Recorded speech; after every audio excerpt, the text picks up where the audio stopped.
Sa tuwing umuwi ka, nakaabang na ako sa bungad pa lang ng daan, papasok dito sa asyenda. Lihim akong nakasunod sa'yo. Andrew, wag! Pakiusap! Huwag mo siyang kalabanan, baka mapahamak ka! Ngayon ay mapapanatag na ang mga tao lalo na sa gabi. Nasaan yung katawan ng aswang? Kwentong Takip Silim. Follow us sa aming bagong channel na Aswang Confessions. Kita-kits, don't forget Aswang Confessions. Bago natin simulan ang kwento, please like and share the video. Huwag na din natin kalimutang mag-subscribe.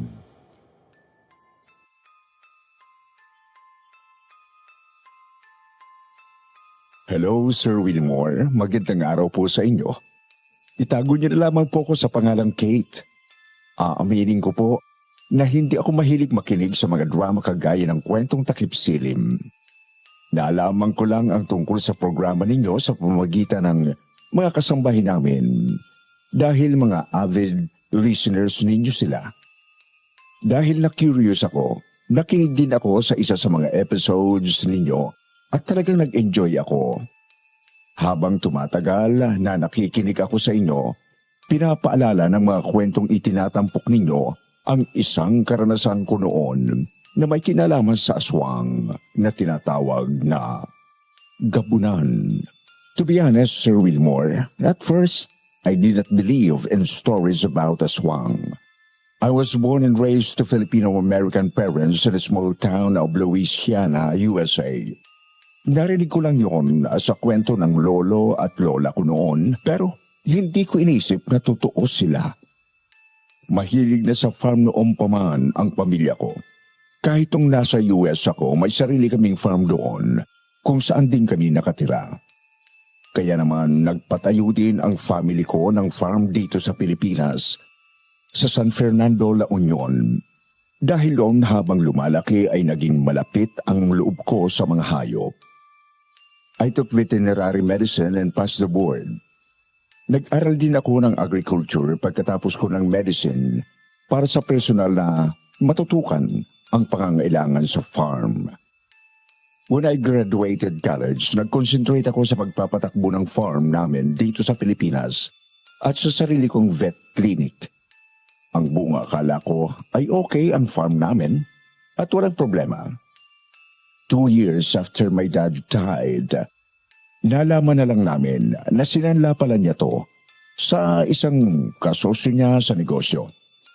If there's something I would say about my father, he's a gambler. Masyado itong nalulong sa sugal, casino to be exact. Marami na kaming pinagdaanan na problema na nalusutan namin dahil sa pagkalulong niya sa sugal. Pero eto na yata ang pinaka-extreme. Ngunit salamat sa Diyos dahil tinulungan kami ng best friend ni Dad, si Uncle Ernesto. Natubusin ang farm mula sa pinagkakautangan ni Dad sa kondisyon na pakakasalan ko ang anak nito na best friend ko, si Eugene. Kahit hindi ko siya mahal romantically, pumayag na rin ako dahil hindi naman ito ibang tao. Ang farm namin sa US ay napilitan naming ibenta para may pangbayad sa utang niya. Kaya hindi kami papayag na pati ang asyenda dito sa Pilipinas ay mawala rin. Ang akala ko ay okay na dahil ng mga panahon na yon ay inaayos na ang kasal namin ni Eugene. Until I met Andrew, ang isang gwapong estranghero na naligaw sa farm namin. Ang lalaking noon ay hindi ko inakalang mamahalin ko. Sir Wilmore, gusto ko pong ibahagi sa inyo ang kwento ko na minsan ay nagmahal ako ng isang aswang.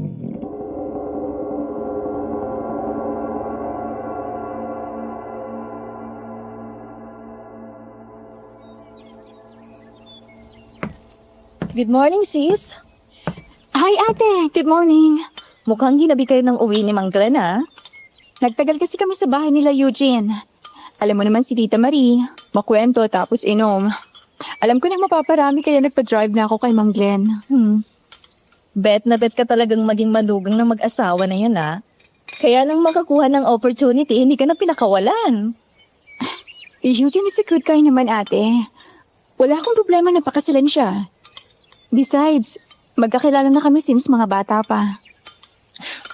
I'm sure kapag nagsama na kayo, matututunan mo rin siyang mahalin. Hindi naman mahirap gawin yon. Mabait si Eugene. Mahal ka niya noon pa.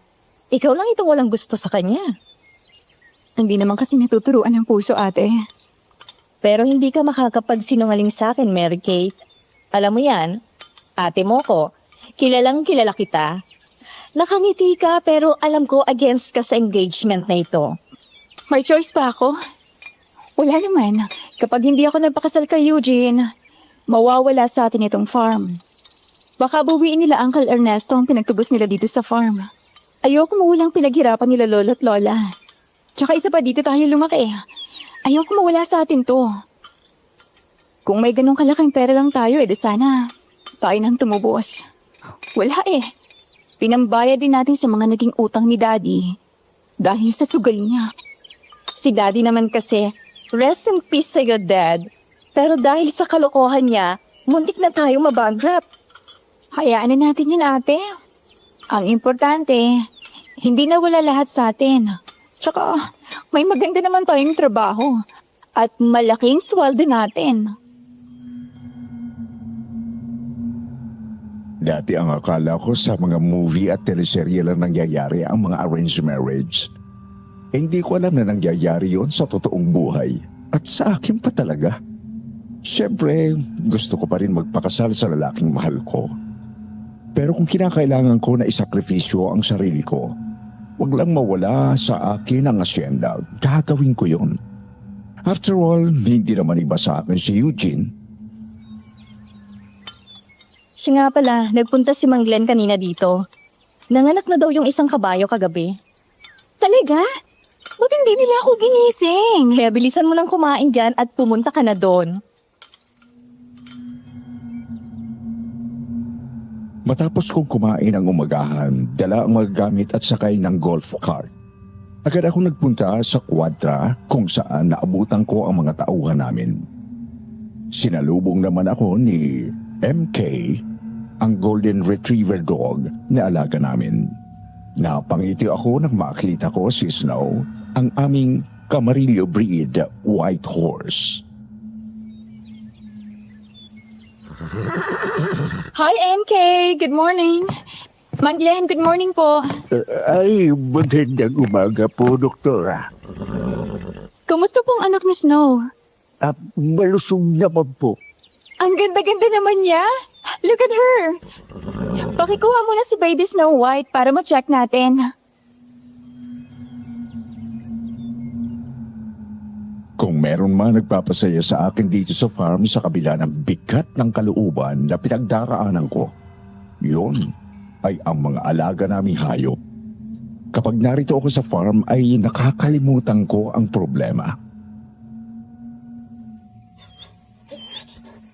Ma'am, ipainom niyo sa kanya itong gamot sa reseta, ha?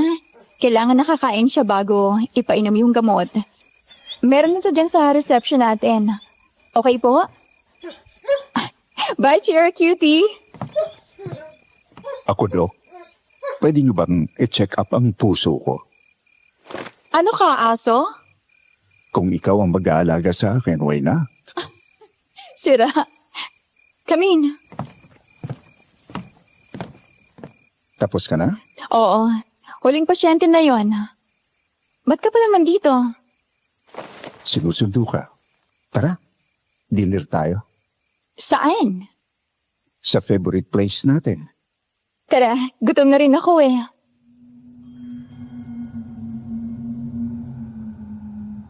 Kapag sinabi namin favorite place, yun ay ang tabing dagat at doon kami kakain ang paborito naming rice in the box. Habang nakaupo kami sa isang picnic mat.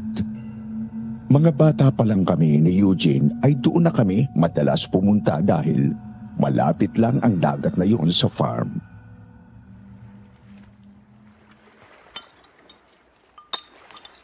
Ay, Nakaka-relax talaga kapag naririnig kong alon ng dagat.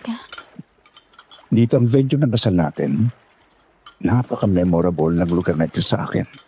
Dito tayo palaging tumatambay at naglalaro noon ng mga bata pa tayo. Dito rin ako nag-confess ng feelings ko sa'yo. Dito rin ako nag-propose sa'yo.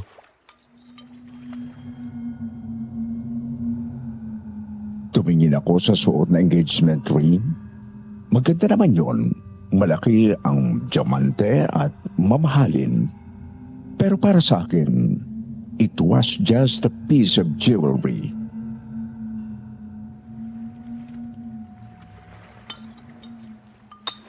Eugene, bakit hindi mo ako binibitiwan? Kahit alam mo nang para sa akin, sumusunod lang ako sa napagkasunduan namin ng pamilya mo. Dahil hindi ka naman umaalis. Nandito ka pa rin. Hindi mo man ako mahal romantically. Alam ko naman, mahal mo ako sa ibang paraan. Sapat na sa akin yon. Alam ko naman na balang araw, mamahalin mo rin ako. Salamat sa pagtsatsaga at pasensya mo sa akin. Basta para sa iyo. Busin na natin ito para maihatid na kita.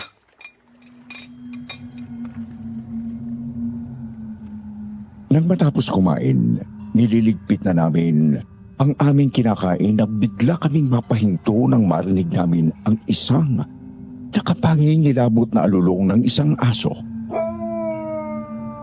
Maya-maya ay napalingon kami ni Eugene nang biglang dumating ang isang malaking aso. Mas malaki ito kaysa normal na aso. Nanlilisik ang mga mata at tumutulo ang laway nito. Masama ang tingin nito sa amin habang umaangil na parabang anumang oras ay nakahanda kami lapain ito. Tinago ako ni Eugene sa likod nito para protektahan ako sa anumang sakaling banta ng pagsugod ng malaking aso. Oh my God! Eugene, susugurin yata tayo! Ang laking aso naman yan. Anong breed yan? Ewan ko. Ngayon lang akong nakakita ng kanyang breed. Mukha siyang wolf, pero mas malaki ito ah. Nakakita na ako once ng wolf nung nasa US ako, pero hindi sila ganyang kalaki. Imposible magkaroon ng lobo dito. Hindi kaya aswang to? Naniniwala ka talaga sa aswang sa panahon ngayon? Ay nako, malay mo naman, may naligaw na lobo dito. Sandali, susubukan kong lapitan baka mapaamo ko. Mag-ingat ka. Huwag kang lalapit masyado. Huwag kang bibitaw sa kamay ko. Nilakasan ko ang loob ko at huminga ng malalim sa dahan-dahang umakbang palapit. Hey, good boy. Friends tayo ah. Good boy yan. Ganun na lang ang gulat ko na biglang sumugod ang malaking aso. Agad akong hiningal ni Eugene at niyakap ng mahigpit. Pero bago pa man kami masaktan ito, biglang dumating ang isa pang malaking aso at humarang sa amin na parang pinoprotektahan kami. Umungol ito, naggalit at kumahul ng kumahul habang humahakbang palapit sa malaking aso na gustong malapit sa amin. Napasigaw ako sa gulat nang biglang sumugod ang salbahing malaking aso at nag-away ang mga ito. Kahit na mas malakas ang unang aso ay pilit kami ipinagtatanggol ng isa pa. Hanggang sa makaramdam ako ng awa nang umiyak ito matapos makagat sa liig at braso ng salbahing malaking aso. Oh my God! Pero agad naman nakabawi ang isa at nakagat nito sa liig ang salbahing malaking aso. Matapos yon ay biglang umalis ito at naiwan ang asong nagtanggol sa kanila. Umiiyak na napaupo ito sa buhanginan at dinidilaan ang sugat nito sa braso. Doon ko lang napansin na ang malaking aso na nagtanggol sa amin ay may kulay puting balahibo sa gitna ng noo nito na korting diamond. Marahan kong tinulak si Eugene palayo at dahan-dahang lumapit sa aso. Napahinto ako sa paglalakad nang biglang tumingin sa akin ang aso. Hindi gaya ng nauna na gusto silang lapain. Ang malaking aso na nagtanggol sa kanila ay maamo at kulay blue ang mga mata.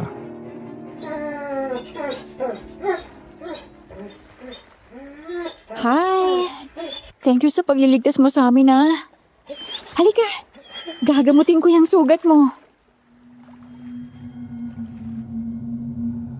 Inangilan ako nito pero hindi yon nakakatakot kumpara sa isa. Maya-maya ay tumayo ito at iika-ikang tumakbo papasok sa kagubatan. Nang hinayang ako nang umalis ito, gusto ko siyang gamutin bilang kabayaran sa pagtatanggol sa amin. Kung pwede ko lang siyang sundan ay ginawa ko na. Kate, halika na. Umalis na tayo at baka bumalik pa yung malaking aso na yun.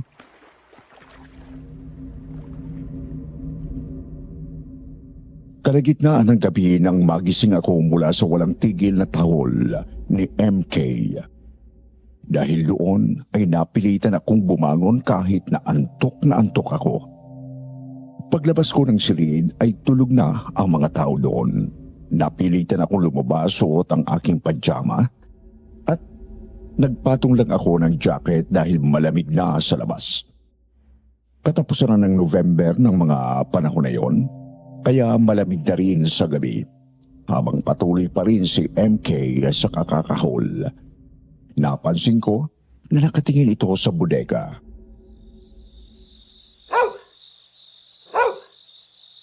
MK? Ano ba yung nakikita mo?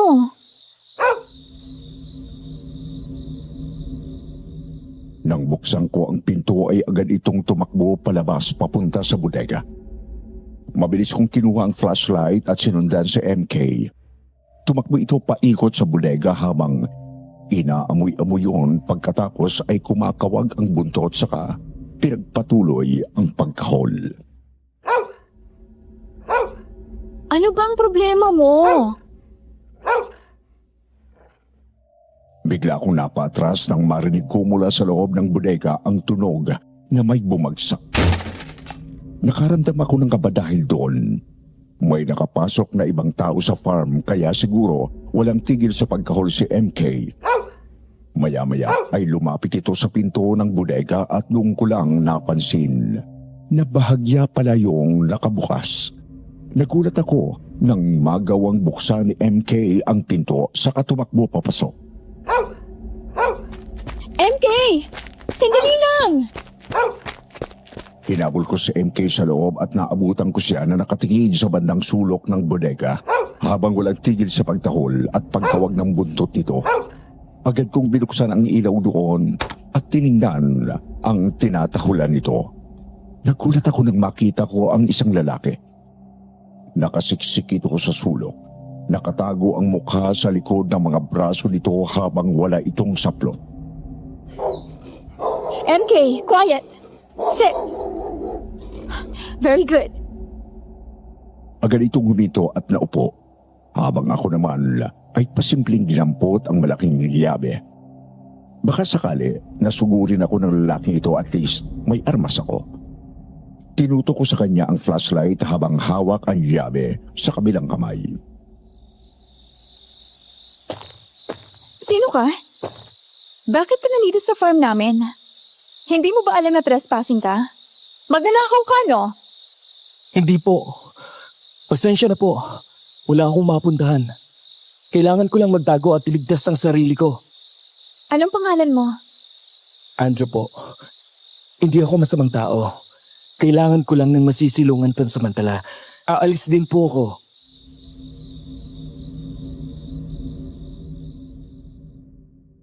Natigilan ako ng dahang-dahang lumingon ito. Agad ako nakaramdam ng awa nang makita ko ang maraming dugo na umaagos mula sa liig at braso nito. Bigla akong nag-alala sa kalagayan nito. Anong nangyari sa'yo? Bakit ka may sugat? Bakit wala kang damit? Teka, sandali lang. Mamaya mo na ako sagutin. Kukuha lang ako ng first aid kit, ha? Diyan ka lang. Huwag kang aalis.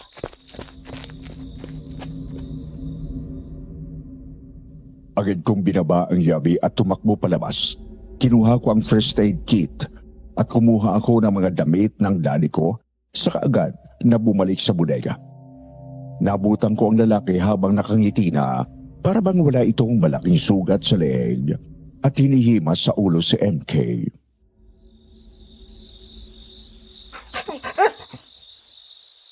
Ang bait naman nitong alaga niyo. MK yung pangalan niya. Ako naman si Mary Kate. Pero, Kate na lang ang itawag mo sa akin. Pamilya ko may-ari nitong farm. Oh, magbihis ka muna. Damit ng daddy ko yan. Wala na siya kaya wala na rin gumagamit. Sana kasya sa'yo. Salamat.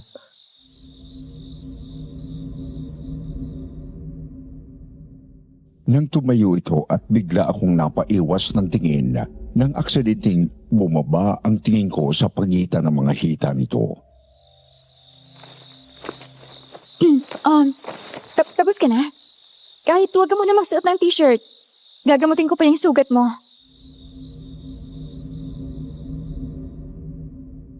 Tahimik lang ako habang ginagamot ko ang sugat ni Andrew. Medyo malalim yon at panay ang agos ng dugo. Bukod sa lieg at may sugat din ito sa braso na parang kagat ng isang aso.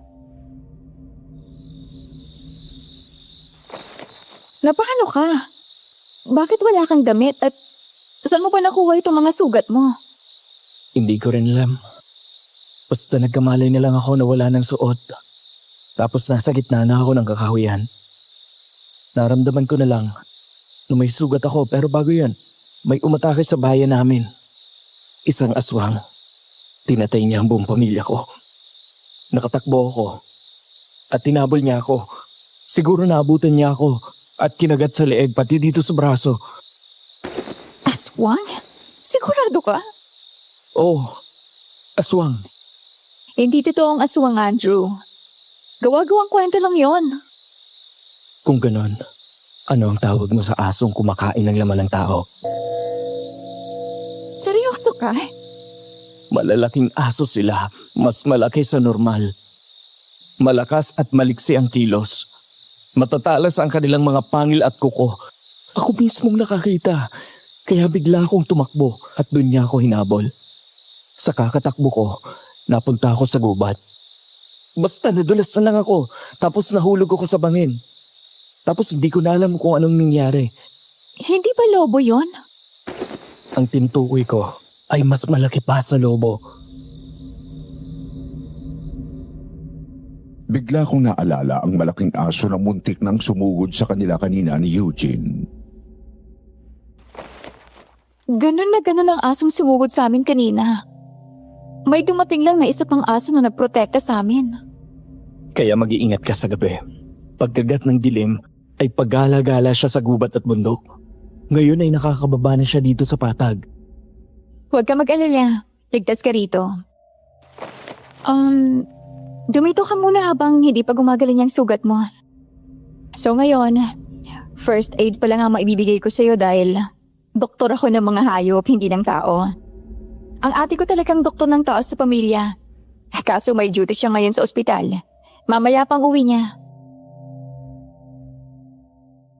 Habang ginagamot ko ang sugat niya ay napansin ko na nakatitig lang sa mukha ko si Andrew.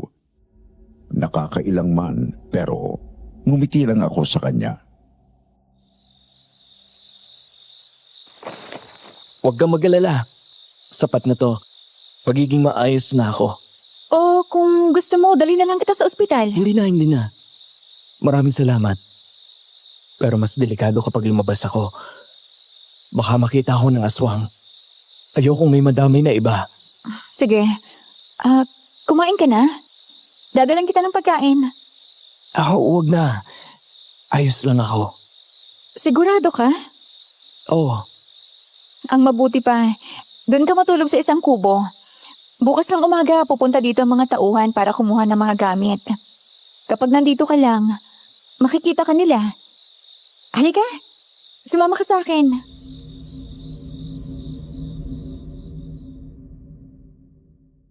Bago tumayo ay tinulungan ko pa si Andrew na magsuot ng t-shirt. Napahinto ako nang mapatitig sa mata niya. Para akong na-hypnotize. Pamilyar yun sa akin na parabang nakita ko na ang mga matang yon kung saan. Bukod doon ay napansin ko na rin na maamo ang mukha nito. Hindi lang yon, guwapo at matikas rin ang katawan nito. Matapos makapagbihis ay saka ko siya sinamahan sa kubo na naroon rin sa loob ng farm. Malayo sa farmhouse ang quarters ng mga tauhan nila.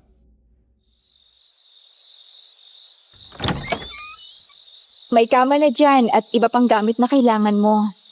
Tuwalya, toothbrush, toothpaste, sabon, shampoo. Mga basic needs. Bukas dadalan pa kita ng mga damit ni Dad. Sakto naman pala sa iyo eh. At itong kubo, pinatayo namin to para may pahingaan kami kapag may ginagawa dito. Pero pwede mong gamitin to sa ngayon. Maraming salamat ulit. Kahit hindi mo ako kilala, ay ginamot at pinatuloy mo ako rito. Mga hayop nga tinutulungan ko. Tao pa kaya? Tsaka mukha ka namang mabait eh. Sana. Kapag gumaling na ang sugat ko, mabawi ako sa iyo.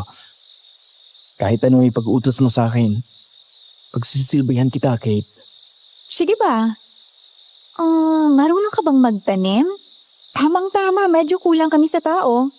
Oo, magaan ang kamay ko sa halaman.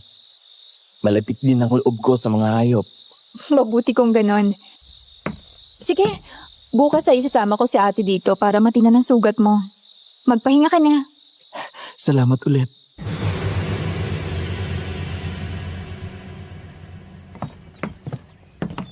Sino ba kasi yun? Basta, sumama ka na lang. Mula sa bahay ay hinila ko si Ate Adele papunta sa kubo bitbit ang mga gamit niya. Pagdating namin sa kubo, kung saan ko pinatuloy si Andrew, nagulat kaming magkapatid dahil pagbukas namin ay nakatayo na ito at nakapantalon lang at walang suot na t-shirt. Magandang umaga ho. Siya ba ang kakamutin ko? Oo, siya. Hindi mo naman agad sinabi na yummy pala. Eh di sana mas binilisan ko pa. Diyos ko, ate! Oh, bakit? Pwede kong lumandi ah. Hiwalay na kami ng asawa ko. Siya nga kung sino-sino nilalandi kahit kung nagsasama pa kami. Tumigil ka nga. Pwede mo muna kami iwang dalawa. Hey, tumigil ka. Andrew? Hi. Kanina ka pagising? Opo, mga 6:00.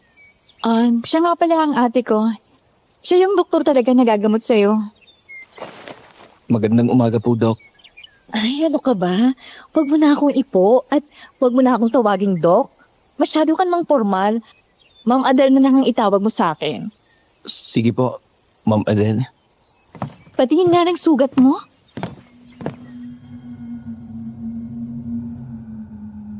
Habang ginagamot ni ate si Andrew, ay pinanunood ko ang dalawa. Mukha naman hindi nasasaktan ito dahil hindi natitinag kahit nilalagyan ng gamot ang sugat nito. Lumukso ang puso ko nang tumingin sa akin si Andrew at ngumiti. Ilang taon ka na pala, Andrew? 24 po. Bata ka pa nga. May girlfriend ka na? Wala po. Pero may mahal ka na. May nagugustuhan po. Nako, sigurado akong swerte kung sino man ang babaeng mamahalin mo. Mukha kang mabait eh. Hindi ko alam kung bakit sa akin siya tumingin ng mga sandaling yon. Pero nakaramdam ako ng pagkailang. Maya-maya ay natapos na ng ate ko ang panggagamot sa sugat ni Andrew. Ayan, okay na. Iiwan ko itong gamit dito. Linisin mo ang sugat mo tuwing umaga at gabi pagkatapos maligo. Inumin mo rin itong mga gamot para hindi ma-impeksyon. Sige po. Maraming salamat po. Maya-maya ay dumating si Mang Glenn na pinatawag ko kanina para ipakilala si Andrew. Mang Glenn, ito po si Andrew. Bagong tauhan po natin siya. Kayo na pong bahalang magbigay sa kanya ng trabaho. Sige po, ma'am. Andrew, sumama ka kay Mang Glenn at siya magsasabi sa'yo ng mga gagawin mo. Mabait siya. Tsak magkakasundo kayo. At kung may kailangan ka o may tanong, sa kanya ka lumapit. Sige po, ma'am. Habang pabalik kami ng ate ko sa bahay, ay muli na naman akong inusisa nito. Di ba nasabi mo kanina na wala siyang suot kagabi nung matagpuan mo sa bodega? Oo. Bakit? Eh di nakita mo yung patola niya. Malaki? Ate! Napakaano mo talaga! Masama bang maging curious? Sabi mo kasi wala siyang suot kahit ano, kaya tinatanong ko kung nakita mo at kung malaki. Eh, ba't mo kasi kailangang malaman? Curious nga lang eh. Oo. Okay. Nakita ko. Malaki. Sabi ni, big boy si big boy. Ate bata pa yun. Sira, hindi para sa akin. Sa'yo. Bakit ako? Ate, kakasal na ako. Sus, talaga bang itatali mo ang sarili mo sa isang relasyon na hindi mo naman gusto? O sabihin na natin na tuloy ang pagpapakasal mo kay Eugene. Hindi mo man lang ba hayaan na maging masaya ka kahit sandali? Ay, naku. Napaka-bad influence mo, ate. Aba, doon lang ako sa totoo, no? Walang halong eme. Look, tinulungan ko siya dahil naawa ako. Yun lang naman yun. Bahala ka nga. Gusto lang naman kitang makita na totoong masaya. Bago mo itali ang sarili mo sa isang relasyon na iisa lang ang nagmamahal.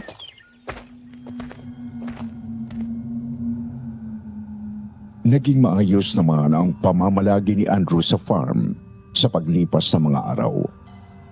Masipag ito at magaling magsama kaya lamang ay medyo ilag sa mga tao. Mas gusto nito na mag-isang kumakain sa kubo kung saan ito tumutuloy. Isang araw habang ini-examine ko ang isa naming baka na may sakit, napatingin ako kay Andrew na nasa kwadra at abala sa trabaho.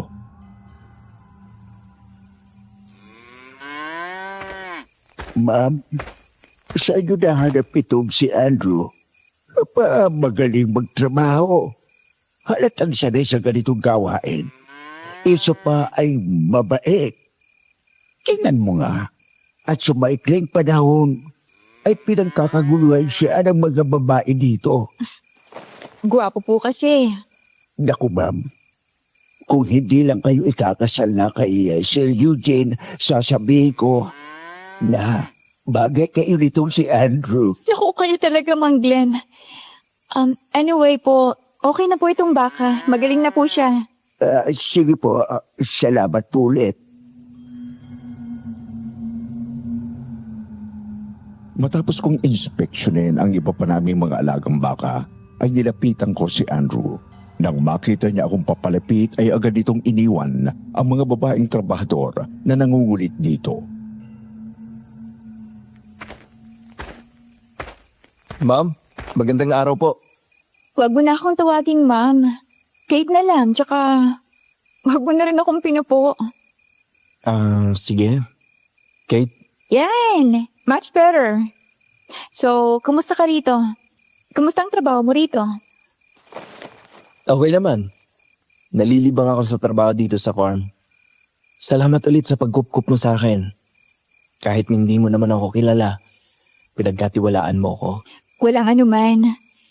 Nararamdaman ko naman kasi na mabuting tao ka. Hindi kita bibiguin. Magtatrabaho ako ng maayos para sa'yo. Salamat. Sige, mauna na ako. Kailangan ko pong pumunta sa vet clinic eh. Ganun ba? Sandali lang. May ibibigay ako sa'yo. Ha? Ano yun? Halika, dun sa kubo. Nagulat ako nang bigla akong hawakan ni Andrew sa kamay at hinila saka kami tumakbo papunta sa kubo. Kinabahan ako noon habang hawak niya ang kamay ko. Hanggang sa makarating kami sa kubo at mula doon ay kinuha ni Andrew ang isang bungkos na Gerbera daisies na iba't ibang kulay. Para sa'yo. Oh, wow! Ang ganda naman nito. Daisies? Alam mo bang ito ang favorite flower ko? Talaga? Mabuti naman at nagustuhan mo. Naku, thank you. Wala yon. Kaso, saan mo nakuha to? Wala namang may tanim na ganito dito sa farm. Binili ko sa bayan noong nakuha ko ang unang sweldo ko dito. Ikaw talaga. Dinastos mo pa para sa akin? Binili mo na lang sana ng pagkain o kaya damit. May natira pa naman. At saka, regalo ko na rin sa'yo bilang pasasalamat na rin sa kabutihan mo sa akin. Salamat ulit. Ilalagay kita sa kwarto ko. Sige.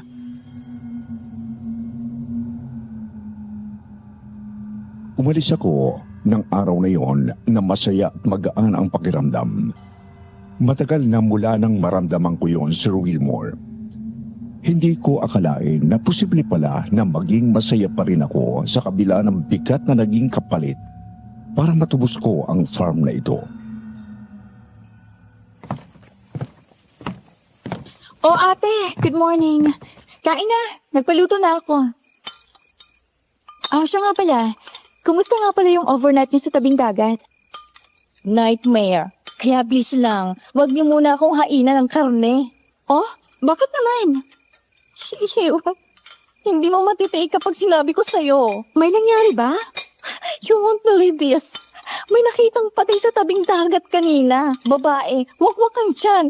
At walang lamang loob. Nakita ko yun mismo. Oh my gosh. Talaga? Sino daw ang pumatay? Ang sabi ng isang nakakita, isang malaking aso daw. Ang sabi naman ng mga residente, hindi daw basta aso yun. Aswang daw yun. Posible. Hindi rin ako naniniwala nung una pero naalala mo ba yung nangyari sa amin sa beach nung gabi na pumunta kami doon ni Eugene? Tapos yung nangyari kay Andrew. Yeah. Hindi kaya iisa lang yung gumawa nun sa inyo, tsaka yung pumatay dun sa babae? Pwede. Naku, Mary Kate ha. Kaya ikaw wag na wag kang magpapagabi ng uwi. Delikado. At baka matsyempohan ka ulit. At this time, hindi ka na makaligtas. May kotse naman ako, ate. Kahit na. Mabuti na rin yung nagdodoble ingat ka.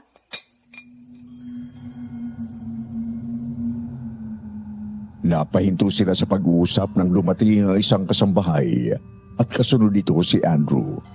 May dala itong isang malaking lalagyan ng fresh milk galing sa mga alagang baka nila. Magandang umaga po. Hi, Andrew. Halika. Saluhan mo kami sa pagkain. Sige po, tapos na ako mag-almusal. Good morning, Kate. Good morning.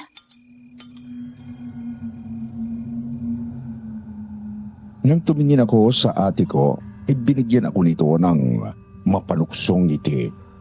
Sinundan namin ng tingin si Andrew hanggang sa pumasok ito sa kusina.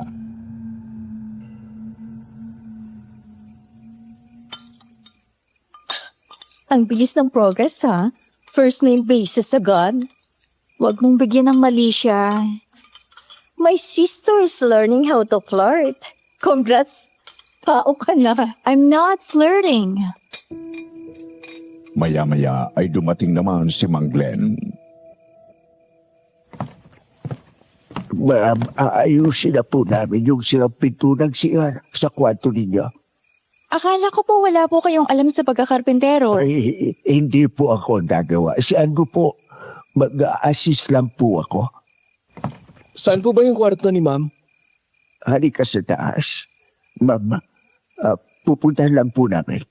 Sige po, pasok lang po kayo. Hindi pa nagtagal mula nang makakyat sila nang muling bumaba si Mang Glenn. Ma'am, may nakalimutan lang ako kunin na gamit. Naiwan po si Andrew doon. Sige po, Mang Glenn. Bigla akong napahinto sa pagkain ng may maalala. Agad akong tumayo at tumakbo paakyat sa kwarto. Ngayon ko lang naalala na hindi pa pala ako nakapag-ayos at linis ng kwarto. Nakakalat ang mga damit sa kama habang may naiwan akong panty na nakasabit sa doorknob ng pinto ng CR ko. Gusto kong lumubog sa kinatatayuan ko dahil pagpasok ko ay nakasabit na sa daliri ni Andrew ang panty na iniwan ko sa doorknob. Sorry. Ayusin ko na kasi yung pinto eh. Kailangan ko alisin. Nagmamadali akong lumapit at inagaw yun mula dito. Mabilis akong nagligpit ng kalat ng kwarto ko. Bigla akong naging si The Flash habang namumula ang mukha sa sobrang pagkapahiya. Pasensya ka na. Medyo makalat pero alam mo hindi naman talaga ako makalat sa gamit. Nagliligpit at nag-aayos ako. Gutom na kasi ako kaya bumaba na agad ako pagkagising ko. Ganon. Okay. Sige, papasok na ako. Maliligo na. Hindi pala. Ipagpatuloy mo na yung pagkain mo sa baba. Ako na bahala rito. Ayun, tama. Kumakain nga pala ako sa baba. Sige, Andrew. Sandali lang. Nagtaka si Kate dahil kinuha nito ang bathrobe niya at tinakip yun sa kanya. Takpan niyo po ang katawan niyo, ma'am.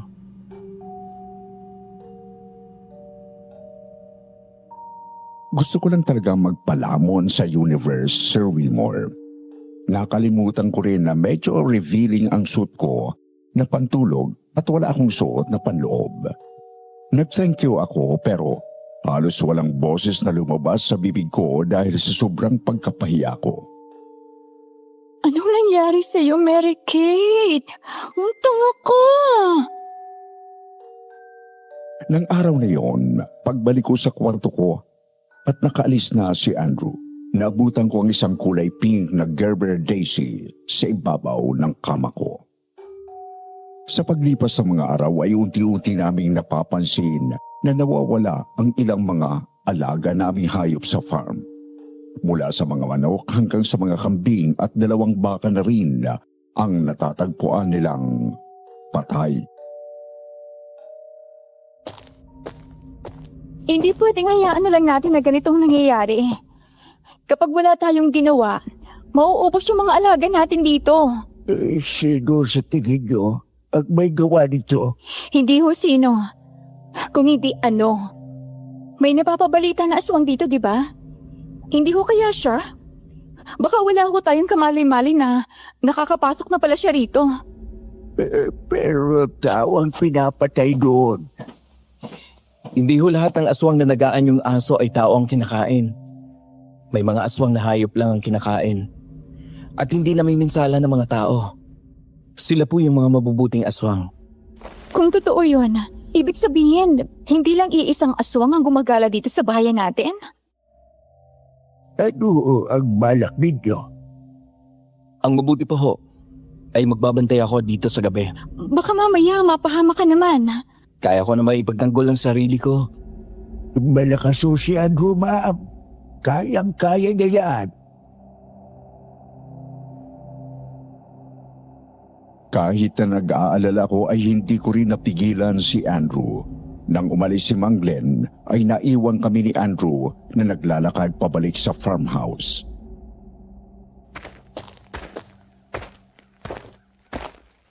Nga pala, nagagamit mo na ng maayos yung pinto sa CR mo?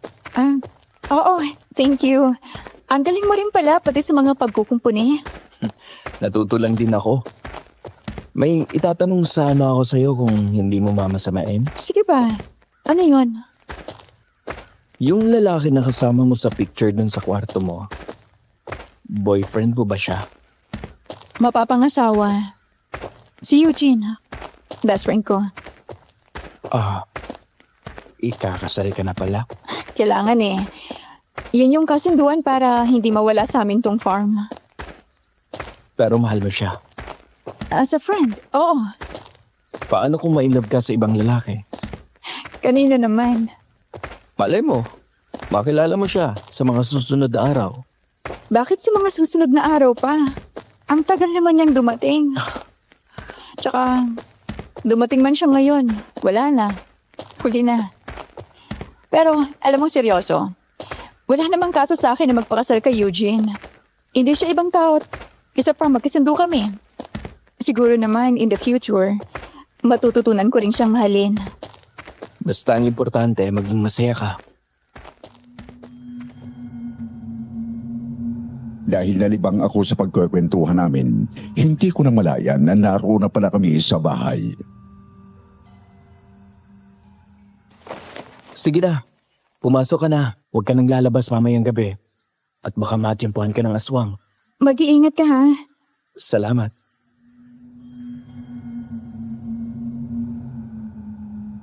Nakatalikod na ako at papasok na sa bahay nang muli akong tawagin ni Andrew. Kate, may nakalimutan pala akong ibigay sa'yo. Ano yun? Mula sa likod ng bulsa ng pantalon nito ay may kinuha ito.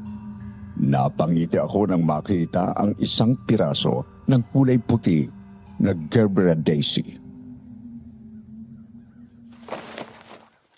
Thank you, Andrew. Palagi mo na lang akong binibigyan ng bulaklak. Alam ko ikaw rin yung nag-iwan ng ganitong bulaklak sa kwarto ko nung araw na ginawa mo yung pinto ng CR ko. Iba kasi ang ngiti mo kapag nakikita mo ang bulaklak na yan. Gusto ko na palagi kang makita masaya. Salamat, Andrew. Sige, balik na ako sa trabaho. Muli sa kalagitnaan ng gabi ay nagising ako mula sa walang tigil na pagkahol ni MK. Kahit na antok pa ako ay napilitan akong bumangon at bumaba sa sala para pahintuin ito. MK! Shh! Kabig-gabi na! Quiet! Sit down! Sumunod naman ito at naupo pero patuloy pa rin ang pag-ungot nito at hindi mapakali. Maya-maya ay muli na naman itong tumahol ng walang tigil. Bigla kong naalala si Andrew. Ang huling beses na nagkaroon si MK ay noong dumating si Andrew doon sa farm. Naalala ko rin ang asong aswang na gumagala. Baka mamaya ay naamoy na nito ni MK kaya hindi mapakali.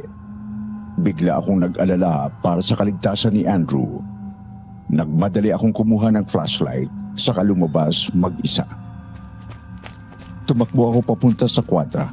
Hinanap ko si Andrew doon pero wala kahit isa sa kanila. Ngunit napansin ko na aligaga ang mga alaga namin na kabayo. Nang puntahan ko naman ang mga baka ay maayos naman ang mga ito, gayon din ang mga kambing. Nang makarating ako sa poultry, bigla akong natigilan nang makita ko ang isang malaki at itim na aso at kinakain ang isa sa alaga naming manok. Para akong pinako sa kinatatayuan ko at hindi magawang makakilos nang tumingin sa akin ang malaking aso. Hindi ako maaaring magkamali. Minsan ko nang nakaharap ang aso na yon doon sa beach. Kinilabutan ako sa takot nang tiningnan ko ang malaking aso diretso sa mga mata. Maya-maya ay napaatras na lang ako hanggang sa tuluyan akong makatakbo. Oh my God! Aswang yun! Sigurado ako. Diyos ko, help me! Lord, help me! Save me, please! Hanggang sa bigla akong napahinto sa pagtakbo nang humarang sa akin ang malaking aso na kulay itim. Nang mga sandaling yun ay napansin ko agad na iba ang asong nasa harap ko.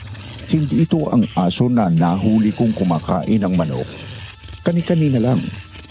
Mas matapang at mabagsik ang kulay pulang mga mata nito. Habang umaangil ay patuloy na tumutulo ang laway nito. Bigla akong napatras nang humakbang ito palapit sa akin. Huwag mo ko lalapitan! Diyan ka lang! Lord, please send help! Napasigaw ako ng malakas nang tumakbo palapit sa akin ang asong aswang at salakayin ako. Napatakbo ako ng mabilis para lamang huminto nang makita naman ang isa pang aso na nakita ko na kumakain ng manok. Muli ako napasigaw at agad na paupo sa lupa sa katinakpang ko ng braso ang mukha ko. Pero nagulat ako dahil imbis na ako ang lundagin ng aso. Ang linundag nito ay ang malaking aso na may kulay pulang mata ang sinugod nito. Natulala lang ako sa nasaksihan ko kung paano labanan nito ang aswang na sumugod sa akin. Doon ko lang na-realize na ang malaking aso na kumakain ng manok ay siya rin ang nagtanggol sa kanila noon ni Eugene. Naalala ko ang kulay puting balahibo nito sa noo na korting diamond. Nakagat nito ng mariin ang aswang sa iba't ibang parte ng katawan, maging sa leeg. Nang tila ng hihina na, ay doon biglang umalis ang salbahing aswang. Ang akala ko ay makakahinga na ako ng maluwag pero bumalik sa aking takot nang lumingon ang malaking aso na nagtanggol sa akin. Napatras ako sa takot nang lumapit ito at pumikit ng mariin. Pero kabaliktaran sa inaasahan ko na sasaktan ako. Natigilan na lang ako ng bilangga nito gamit ang ilong, ang braso ko na parabang nagpapahimas. Dahan-dahan kong inangat ang kamay ko at hinimas ito sa ulo. Maya-maya ay tuluyang nawala ang takot ko at napangiti. Niligtas mo na naman ako. Salamat Ikaw pala yung kumakain ng mga alaga naming hayop dito. Hindi ko alam kung naiintindihan mo ako pero pwede ba? Huwag mo nalang gawin yun. Malaking halaga kasing nawawala sa amin Ganito na lang. Kapag gusto mo kumain, bibilhan na lang kita ng mga hilaw na karne sa palengke. Tapos, iiwan ko doon sa dulo sa likod ng farm. Basta, huwag mo nalang papatayin yung mga alaga namin.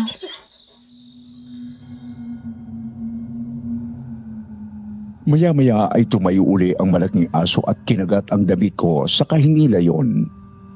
Nagtataka ako na tumayo ako. Napangiti na lang ako dahil tinulak ako ng aso ng ilong nito na parabang sinasabi na umuwi na ako. Habang naglalakad ako pabalik sa bahay, ay nakasunod sa akin ang malaking aso. Huminto lang ito ng pagsunod sa akin nang malapit na ako sa bahay. Salamat sa paghatid Huwag kang mag-alala, safe na ako dito. Ay, oo nga pala. Kapag nakita mong kaibigan ko na si Andrew, huwag mo siyang sasaktan Lumapit ulit sa akin ang malaking aso at tinulak na naman ako papunta sa bahay. Oo na, papasok na ako. Good night! Kagagaling ko lang mula sa vet clinic ng araw na yon. Pagod na pagod ako dahil sa may inoperahan akong isang pasyente. Pakyat na ako sa kwarto at bala ko na sanang matulog nang mapatingin ako sa labas at mapahinto nang makita ko na parating si Andrew. Sakay ito ni Snow, ang puti naming kabayo. Muli ko na naman naramdaman ang pamilyar na kaba na yon sa tuwing nakikita ko si Andrew. Busy ka? Nag-aanin na sila ng mga tanim na gulay. Magaganda mga bunga ng tinanim ko. Talaga? Sige, susunod na ako sa'yo. Sasakay ako dito sa cart. Hindi na. Dito ka na sumakay.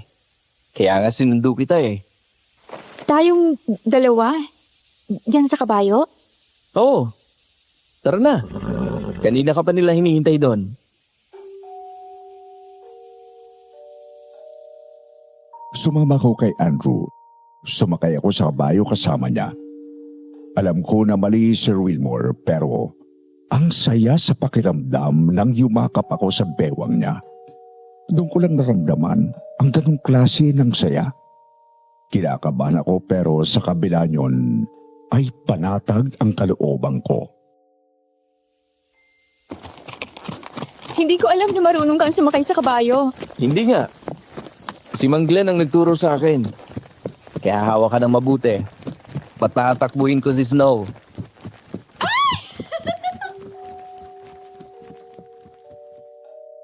Napatili ako habang tumatawa nang bigla nitong patakbuhin ng mabilis si Snow.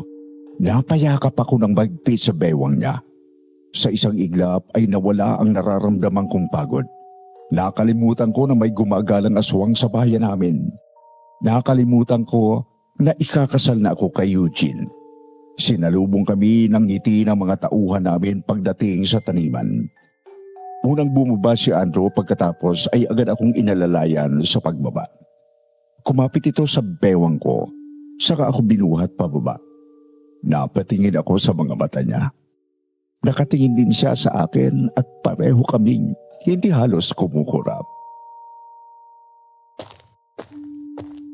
Ma'am, Saka lang ako natauhan nang marinig ang boses ni Mang Glenn. Agad akong bumawi ng tingin at lumayo kay Andrew. Nilapitan ko ang mga naaning mga gulay. Wow! Ang gaganda naman ng mga talong at okra natin. Marami pa dun sa banda dun. Magaganda ang naging bunga ng mga kamatis natin. Pati na rin ang mga sibuyas at patatas. lahat yan si Andrew ang nagtanim. Talagang magaling ang kamay dito sa pagtatanim, ma'am. Oo nga. Good job, Andrew. Salamat po. Matapos namin mag-ani ng mga tanim na gulay ay sunod naming pinuntahan ang mga prutas. Pinanood ko si Andrew na umakyat sa puno ng mangga at kumuha ng isang bunga. Napasigaw pa ako dahil tumalon ito pababa mula sa itaas. Bakit ka tumalon? Ang baba lang naman eh. Hindi ah. Ang taas kaya niyan. Baka napilayan ka. Okay lang ako. Masyado ka naman nag-aalala. Oh, eto. Tikman mo. Ay, sandali. Balatan ko lang. Humiram ito ng kutsilyo sa mga tauhan sa kabinalatan yon para sa akin. Nangasim ang mukha ko pagkakain ng mangga.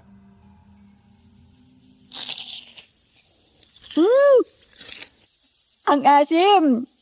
Ang sarap. Kukuha ako ng mga gulay at prutas. Dadaling ko sa'yo mamaya. Salamat, Andrew. Kate! Napalingon ako nang marinig ang boses ni Eugene.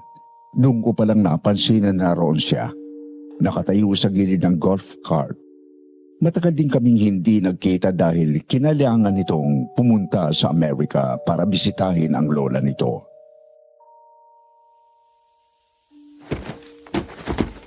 Eugene? Kailan ka pa dumating? Surprise! Kaninang umaga lang.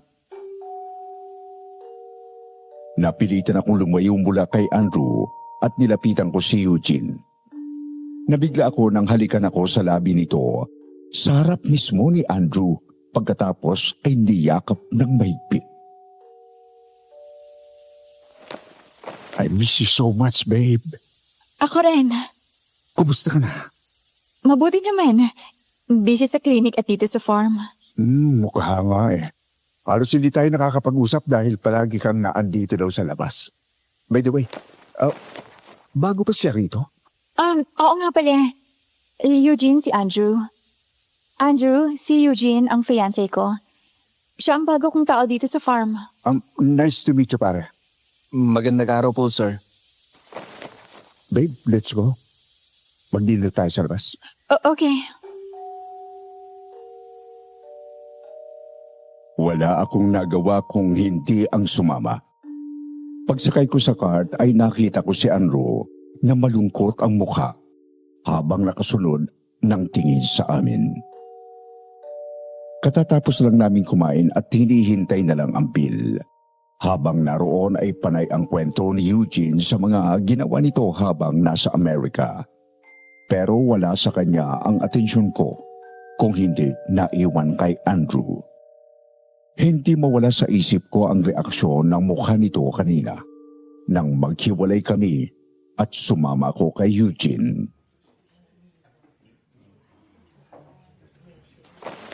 Babe, nakikinig ka ba? Ha? Sorry. Halipad lang talaga ang isip ko. Kanina pa kita napapansin na wala ka sa sarili mo. May nangyari ba? Oh, wala. Bilisin natin. Umuwi na tayo agad. Maaga pa, 8:00 lang ng gabi. Alam ko. Pero delikado mo yun mag-stay dito sa labas lalo sa gabi. Mula nang umalis ka, Yung malaking aso na muntik tayong sigurin dun sa beach, it turns out na aswang pala yun. Aswang? Of all the people, babe, ikaw talaga ang naniniwala sa aswang? Hindi rin ako makapaniwala nung una. Pero ilang tao nang namamatay dito sa lugar natin. May isang witness na nakita yung malaking itim na aso na pinatay yung isang biktima sa beach. Tumingin ka sa paligid mo. Nagmamadali nang umuwi yung mga tao, oh. Lahat kasi sila dito natatakot na. Ganon? Unbelievable.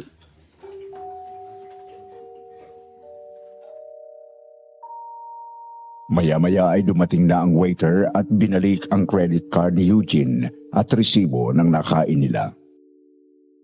Halika na. Ihatid mo na ako agad tapos umuwi ka na. Mahirap na maabutan tayo ng aswang na yon. Walang nagawa si Eugene kung hindi ang ihatid ako. Habang nasa kotse, ay inusisa niya ako tungkol kay Andrew. Mukhang close kayo ni Andrew na yun. Medyo. Mabait kasi siya. Lahat halos ng tauhan sa asyenda kasundo niya. Babe, gusto ko lang ipalala sa'yo na ikakasal na tayo. Hindi magandang tingnan na masyado kang malapit sa kanya.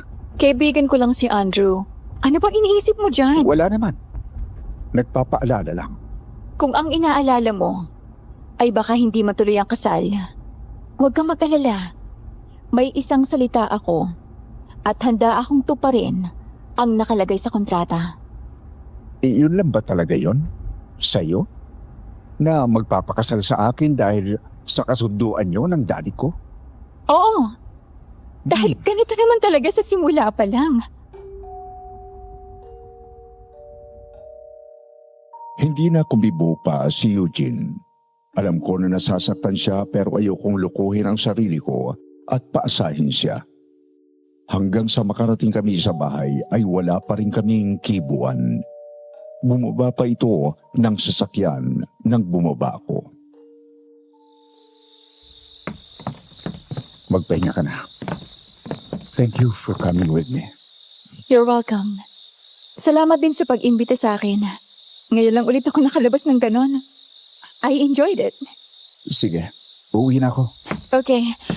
Please mag-text ka sa akin kapag nakauwi ka na, okay? Huwag ka nang pumunta kung saan. Dumiretso ka na sa bahay niyo.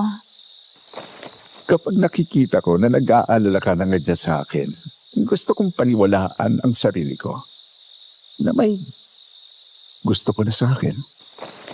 Eugene, gusto naman kita eh. I've always liked you. Sa ngayon, wala pa lang talaga ako dun sa inaasahan mo. Pero hindi ko naman sinasarado ang puso ko. Hindi ko naman sinasarado yung pinto. Isang araw alam ko darating din yon. Kaya, ipanatag mong loob mo, okay? Magpapakasal ako sa'yo. Napangiti ako nang yakapin ako ng baigpit ni Eugene. I'm happy to hear that from you. Anyway, I'll go ahead. Nang makalis si Eugene ay pumasok na agad ako sa bahay. Pakyat na ako at kasasarado ko pa lang ng ilaw sa ibaba nang makita ko si Andrew na lumabas mula sa likod ng malaking puno. Dahil doon ay muli akong lumabas at nilapitan ito.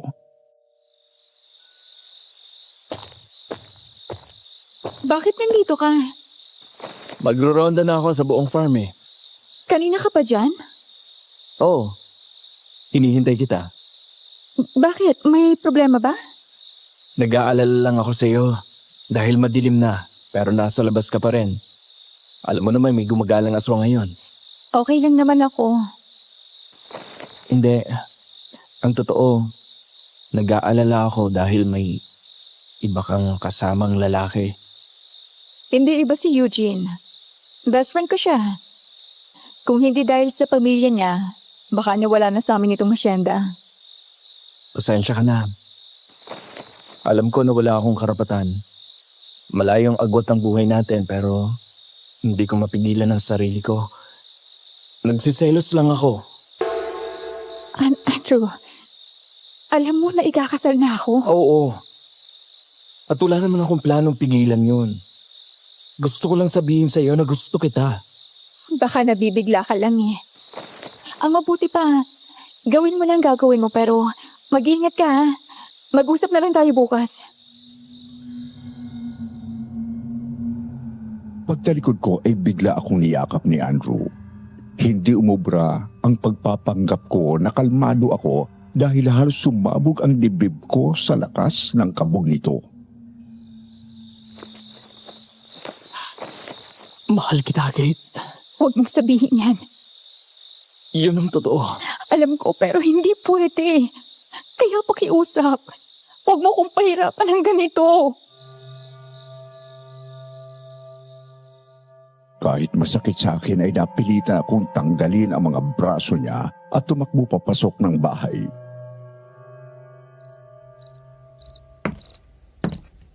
Napapansin ko na palagi kang overtime dito sa clinic mo. Dati naman palagi kang excited umuwi. Busy lang ako ate. Busy? Kanina pa ako dito. Iilan pa lang yung pasyente na dumarating. Wala lang. Busy o iniiwasan mo si Andrew? Bakit ko naman siya iiwasan? Kasi, napafall ka na. Huwag mo subukang magsinungaling sa akin, Kate. Nakita ko kayo ng gabi na umuwi ka galing sa date niya ni Eugene. Nag-uusap kayo dun sa ilalim ng puno, tapos niyakap ka niya. It was nothing. Nothing ba talaga? Palagi ko nakikita si Andrew. Nandun sa tapat ng bahay kapag gabi at nakatingin sa bintana ng kwarto mo. Ikakasal na ako ate. Mali ang nararamdaman niya. Niya? O baka naman ibig mong sabihin, nararamdaman nyo. Mabait si Eugene. Ayaw ko siyang saktan. Ay nako. Tingnan natin kung hanggang kailan ka magpapanggap. Anyway, dinaanan lang talaga kita dito para kumustahin. Dahil hindi na tayo halos nagkikita sa bahay. Duty ka dito sa umaga. Ako naman duty sa ospital sa gabi. Sige ate, ingat ka. Salamat sa pagbisita. Ikaw ang mag-ingat pag uwi mo. Huwag ka na magpagabi ha. At baka matsyempohan ka ng aswang na yon. Oo, may pasyente lang akong hinihintay. Ilang araw na ang nakalipas mula nang huli kong kausapin si Andrew. Sadya ko siyang iniwasan para mapigilan ko ang sarili ko na magkasala. Pero naging mahirap sa akin ang pag-iwas sa kanya. Araw-araw ay nakakatanggap ako ng mga bulaklak galing kay Andrew. Minsan ay siya pa ang nagdadala ng gatas, gulay at prutas galing sa farm pero sadya ko siyang hindi kinakausap. Samantala, matapos kong asikasuhin ang huling pasyente na naka-schedule, ay umuwi na rin ako. Nasa medyo masukal na akong parte ng daan papasok sa asyenda namin nang biglang may humarang na malaking aso na itim sa daraanan ko. Bigla akong napatapak sa preno kasabay ng paggapang ng takot sa aking katawan. Ang aswang, alam ko siya yon. Pumapatay ng tao dahil nanlilisik at mabagsik ang pulang mata nito. Umahon ang takot sa dibdib ko. Inatras ko ang sakyan pero sumugod pa rin ito sa akin at binangga ang unahan ng kotse. Napasigaw ako. Binilisan ko ang pagpapatras pero sumugod pa rin siya sa akin hanggang sa itulak nito ang sakyan ko hanggang sa bumangga ako sa isang malaking puno. Napaiyak ako sa takot at sumampa ang asong aswang sa harap at binangga ng paulit-ulit ang salamin sa unahan ng sasakyan. Tulungan niyo ako. Tulong. Lord, please save me. You saved me twice. Please save me again. Hanggang sa mabasag na nga nito ang front windshield at makagawa ng maliit na butas. Lalo akong natakot nang magawa nitong mailusot ang nguso doon habang pilit akong inaabot. Mabilis kong binaba ang backrest ng driver's seat at inabot ko ang mahabang payong sa backseat. Eksaktong naipasok na nito ang buong ulo sa loob ay nagawa kong isang galang ang mahabang payong sa bibig ng asong aswang bago pa ako makagat nito. Diyos ko po, tulungan niyo ako. Hindi ko alam kung saan galing ang lakas ko ng mga sandaling yon, Sir Wilmore. Pero nagawa kong labanan ang asong aswang. Kahit anong wasiwas nito sa ulo nito, ay hindi ko binibitiwan ang payong na hawak ko. Hanggang sa nagawa nitong masira ang mahabang payong at mabali nito yon sa gitna. Dali-dali kong inalis ang seatbelt ko at lumipat sa taxi. Lalo akong natakot nang magawa nitong maipasok ang kalahati ng katawan sa kotse at pilit akong inaabot. Hanggang sa may lalaking biglang sumampa sa unahan ng kotse at sinaksak ang asong aswang sa isa sa mga palito. Dahil doon ay biglang umatras ang asong aswang at bumaba ng kotse. Nang sumilip ang lalaking nagligtas sa akin, doon ko lang nakilala na ito ay walang iba kung hindi si Andrew. Kate? Ayos ka lang ba? Nasaktan ka niya? Andrew? Hindi, ayos lang ako. Andrew, sa likod mo! Agad tumalong pababa ng kotse si Andrew at umatras matapos itong biglang talunin ng asong aswang. Nabuksan ko ang pinto ng kotse at akmang bababa pero bigla yon tinulak ulit pasarado ni Andrew. Diyan ka lang! Huwag kang bababa! Kung kanina ay natakot ako para sa sarili kong kaligtasan. Nang makita ko na harap-harapan na nilalabanan ni Andrew ang asong aswang, mas dobling takot ang nararamdaman ko para sa kaligtasan niya. Andrew, tama na yan! Pumasok ka na lang dito! Baka masaktan ka pa niya ulit, Andrew! Pero kahit anong pakiusap ko ay hindi siya nakinig sa akin. Nang sugurin ito ng asong aswang, ay nakawakan ni Andrew ang bibig ng aswang para pigilan ang paggagat nito sa kanya. Nakuha nitong muli ang itak at isinaksak ulit yun sa tagiliran ng aswang. Napalayo mula kay Andrew ang aswang kaya nakatayo na ito pero bigla itong sumugod ulit. Nagawa nitong kalmutin si Andrew sa braso. Sabay tinabik ito ng aswang kaya't humagis at tumama ang likod sa puno. Labis na takot at pag-alala ang naramdaman ko dahil sa nasaksihan ko, Sir Wilmore. Marahil siguro sa mga tama nito mula kay Andrew, ay tumatakbong umalis ang aswang papasok sa masukal na kahubatan. Dali-dali akong bumaba ng kotse at nilapitan ito. Andrew! Andrew! Diyos ko, may sugat ka! Andrew! Ayos ka lang ba? Nasaktan ka ba niya? Ayos lang ako. Ikaw itong may sugat dyan eh. Halika, tumayo ka dyan. Dadalhin kita sa ospital. Huwag sa ospital, please. Ikaw na lang ang gumamot sa akin. Gaya nung unang ginawa mo.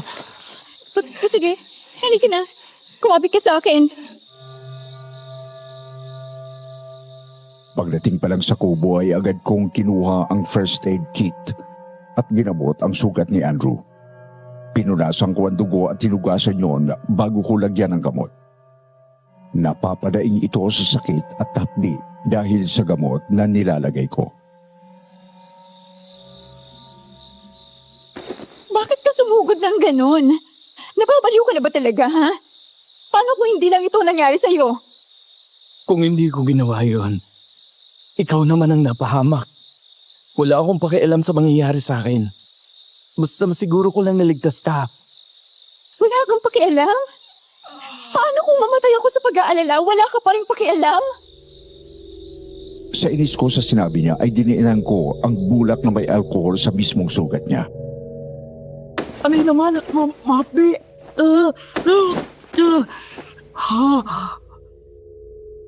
Hindi ako nakapagpigil at naiyak na lang ako. Naiyak ako sa tuwa dahil dumating siya para iligtas ako. Naiyak ako sa takot dahil nakita ko kung paano siya tumilapon. Isang tabig lang sa aswang dito. Natakot ako ng kung paano sa susunod ay may mangyari ng masama kay Andrew. Huwag ka nang umiyak. Ayos lang naman ako. Akala ko kasi mamamatay na tayong dalawa kanina eh. Kung namatay man ako, masaya pa rin ako kasi naipagtanggol kita. Malalim ang tama niya. Sigurado kung patay na yon. Sorry, Para saan? dahil umiwas ako sa'yo.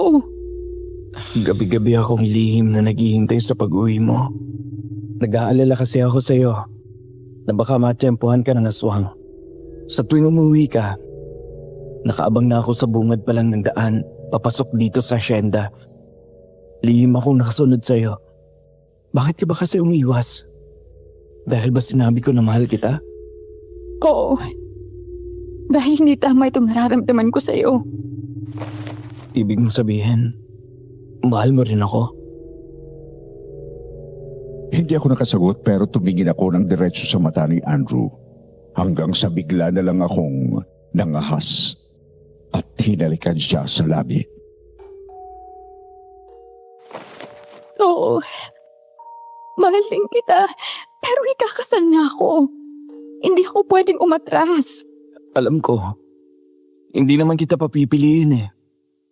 Hindi kita aagawin sa kanya. Mas makabubuti para sa'yo kapag si Eugene ang pinakasalan mo. Mas maibibigay niya sa'yo ang mas maayos at komportableng buhay. Masaya na ako na malaman na mahal mo rin ako. I'm sorry, Andrew. Okay lang yun. Pero sana, habang pwede pa, habang hindi pa kayo kinakasal, kahit sandali lang, pwede ba kitang hiramin sa kanya? Naiyak ako sa sinabi niya at yumakap ako sa kanya ng mahigpit. Kung pwede nga na, kahit sandali lang, pero habang buhay, kung pwede lang ibigay ko sa yung sarili ko ng buo at hindi mo na ako kailangang hiramin. Magkaiba tayo ng mundo, Kate. Mas ligtas ka dito sa mundo mo.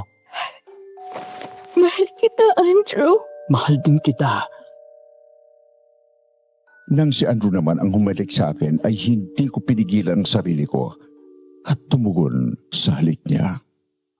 Matapos kong umamin kay Andrew sa tunay kong nararamdaman, wala naman nagbago sa pakikitungo namin sa isa't isa. Kapag nagkikita kami, ay kaswal lang na nag-uusap kahit na kaming dalawa lang ang kasama. Kung may nag-iba man yon, ay ang mas doble ang pag-iingat niya kapag kasama ko. Ngunit aaminin namin na may pagkakataon na patakas kaming naghahawak ng kamay. Isang araw sa farm ay muling napag-usapan ang mga biktima ng aswang. Nakarating na sa mga tauhan ko nang muli akong salakayin ng aswang. Mabuti daw at dumating agad itong si Andrew. Paano lang kung wala siya rito? Kaya nga po Nabalita ano po ba? May isang napatay na naman doon sa tabing dagat. Noong gabi salakayin kayo ng aswang na yon. Lalaki naman ang biktima. masyado na nga nagiging perwisyo ang aswang na yon. Pero nung gabing sinugod ako, nasugatan siya ni Andrew ng ilang beses. Malamang patay na yon. Medyo nangihina na siya nang umalis Siya na nga po. Ilang gabi na nagtahimik ang paligid at walang nababalita na may namamatay. Ang huli ay yung gabing yon. Pero itong mga huling araw ay marami na ang nagrereklamo sa mga barangay at pulis na namamatay ang mga alaga nilang hayop. Ang pinaghihinalaan nila ay aswang din daw ang gumagawa niyon. Mabuti kawan, hindi na tayo piniperwisyo dito. Naalala ko ang isa pang malaking aso at mabait na aswang na nahuli niya noon na kumakain ng mga alaga nilang manok. Alam ko na siya ang may kagagawan yon, pero hindi ako kumibo. Bukod sa kanya ay walang nakakaalam ng tungkol dito, maliban kay Eugene na tila nakalimutan na rin. Ang mahalaga ay walang nasasaktan kahit isa sa atin dito. At ligtas din ang mga alaga natin. Minsan nga, pakiramdam ko parang may bantay tayo dito. Malay nyo naman ho. Sige na ho, Mang Glenn. Balik na tayo sa trabaho. Ay sige po, ma'am. Ay, Andrew, Samahan mo nga si ma'am na mag-imot dito sa asyenda. Sige po. Sakay ng tig-isang kabayo ay masaya kaming umikot sa asyenda na parang solo namin ang mundo. Nagtatawanan kami at nagkakarera habang sakay kami ng kabayo. Nang mapagod ay huminto kami sa gitna ng mga kakahuyan na medyo liblib at dulong bahagi ng property namin. Sa gilid ay umaagos ang tubig na parte ng ilog na nasa labas ng asyenda. Bumaba kami at naupo ng magkatabi sa isang malaking bato. Hindi ako tumanggi nang hawakan nito ang kamay ko at hinalikan yon.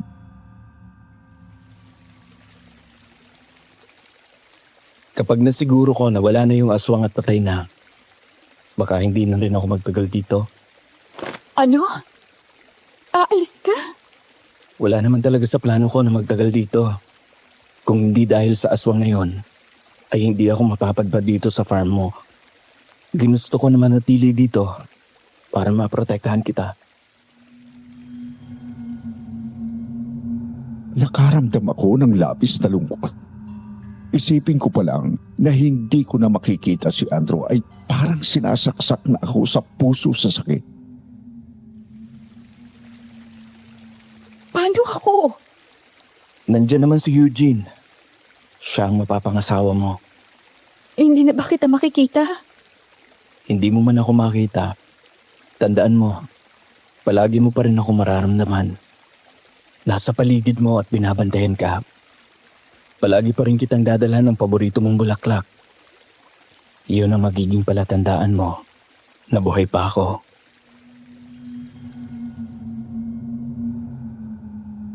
Tuluyan akong naiyak at sumakap sa kanya ng mahigpit.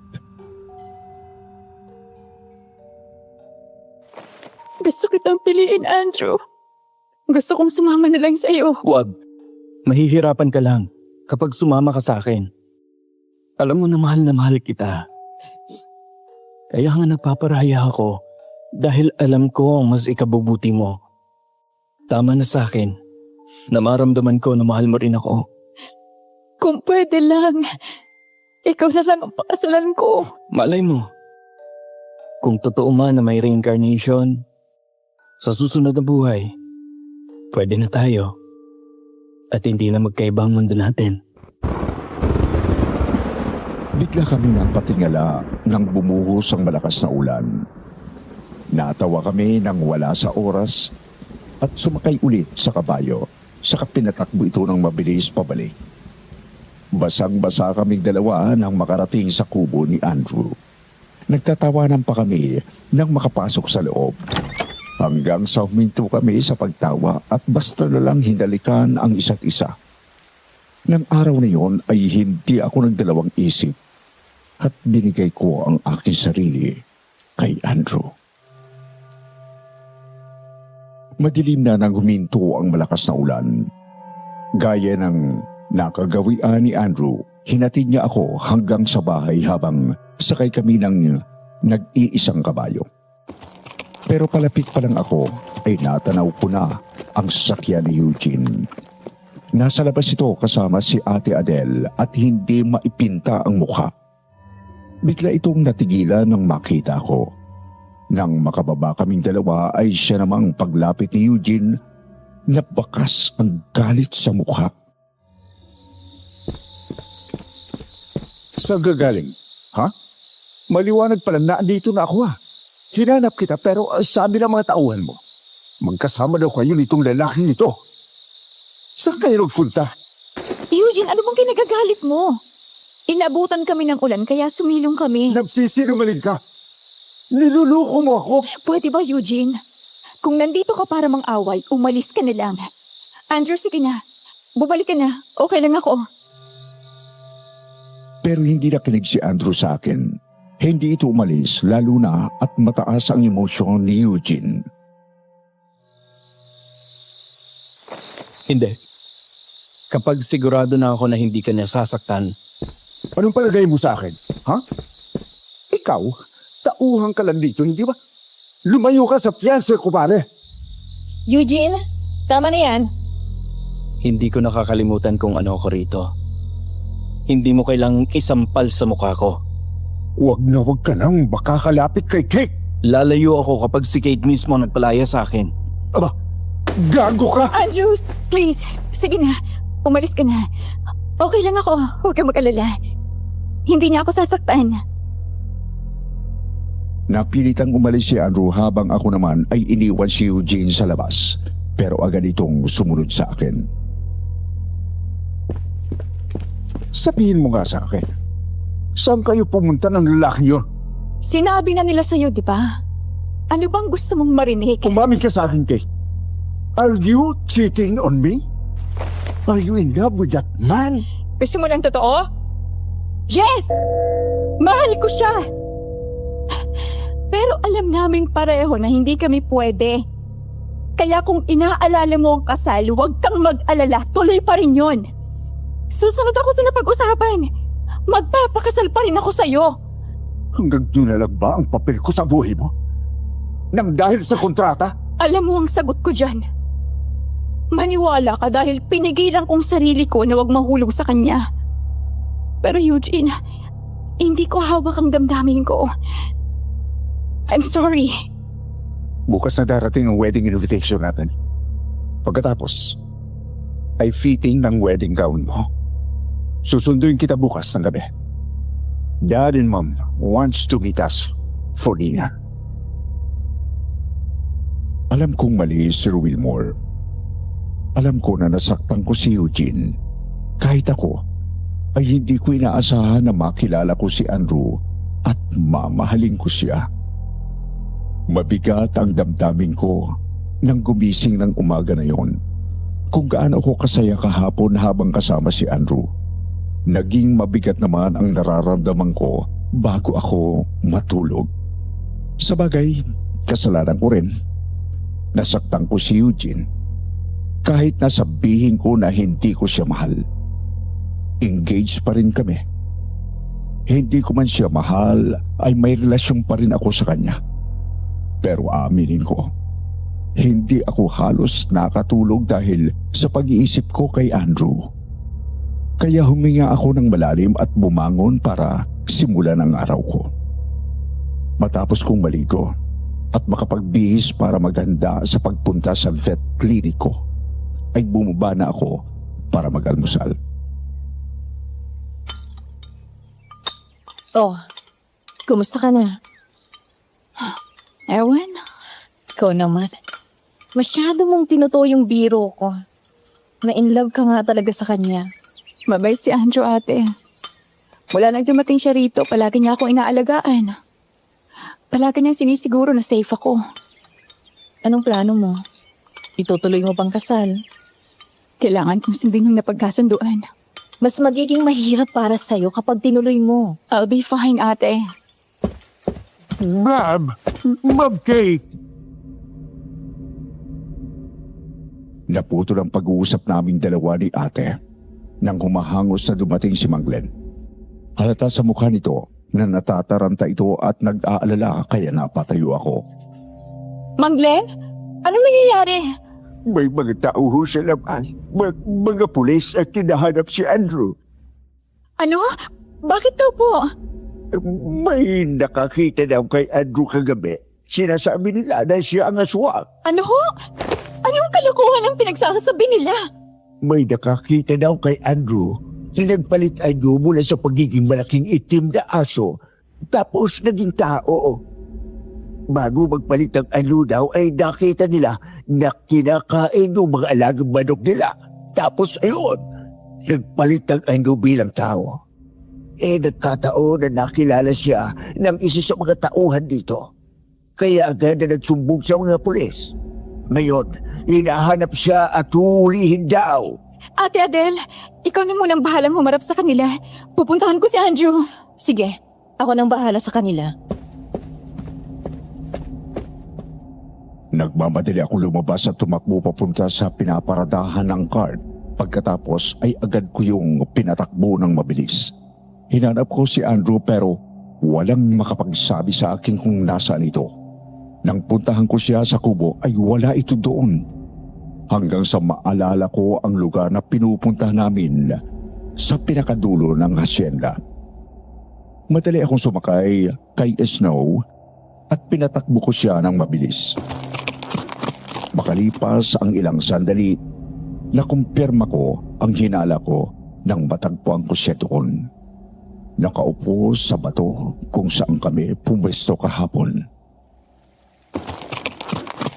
Andrew? Anong ginagawa mo rito? Mabilis akong bumaba kay Snow at tumakbo palapit sa kanya.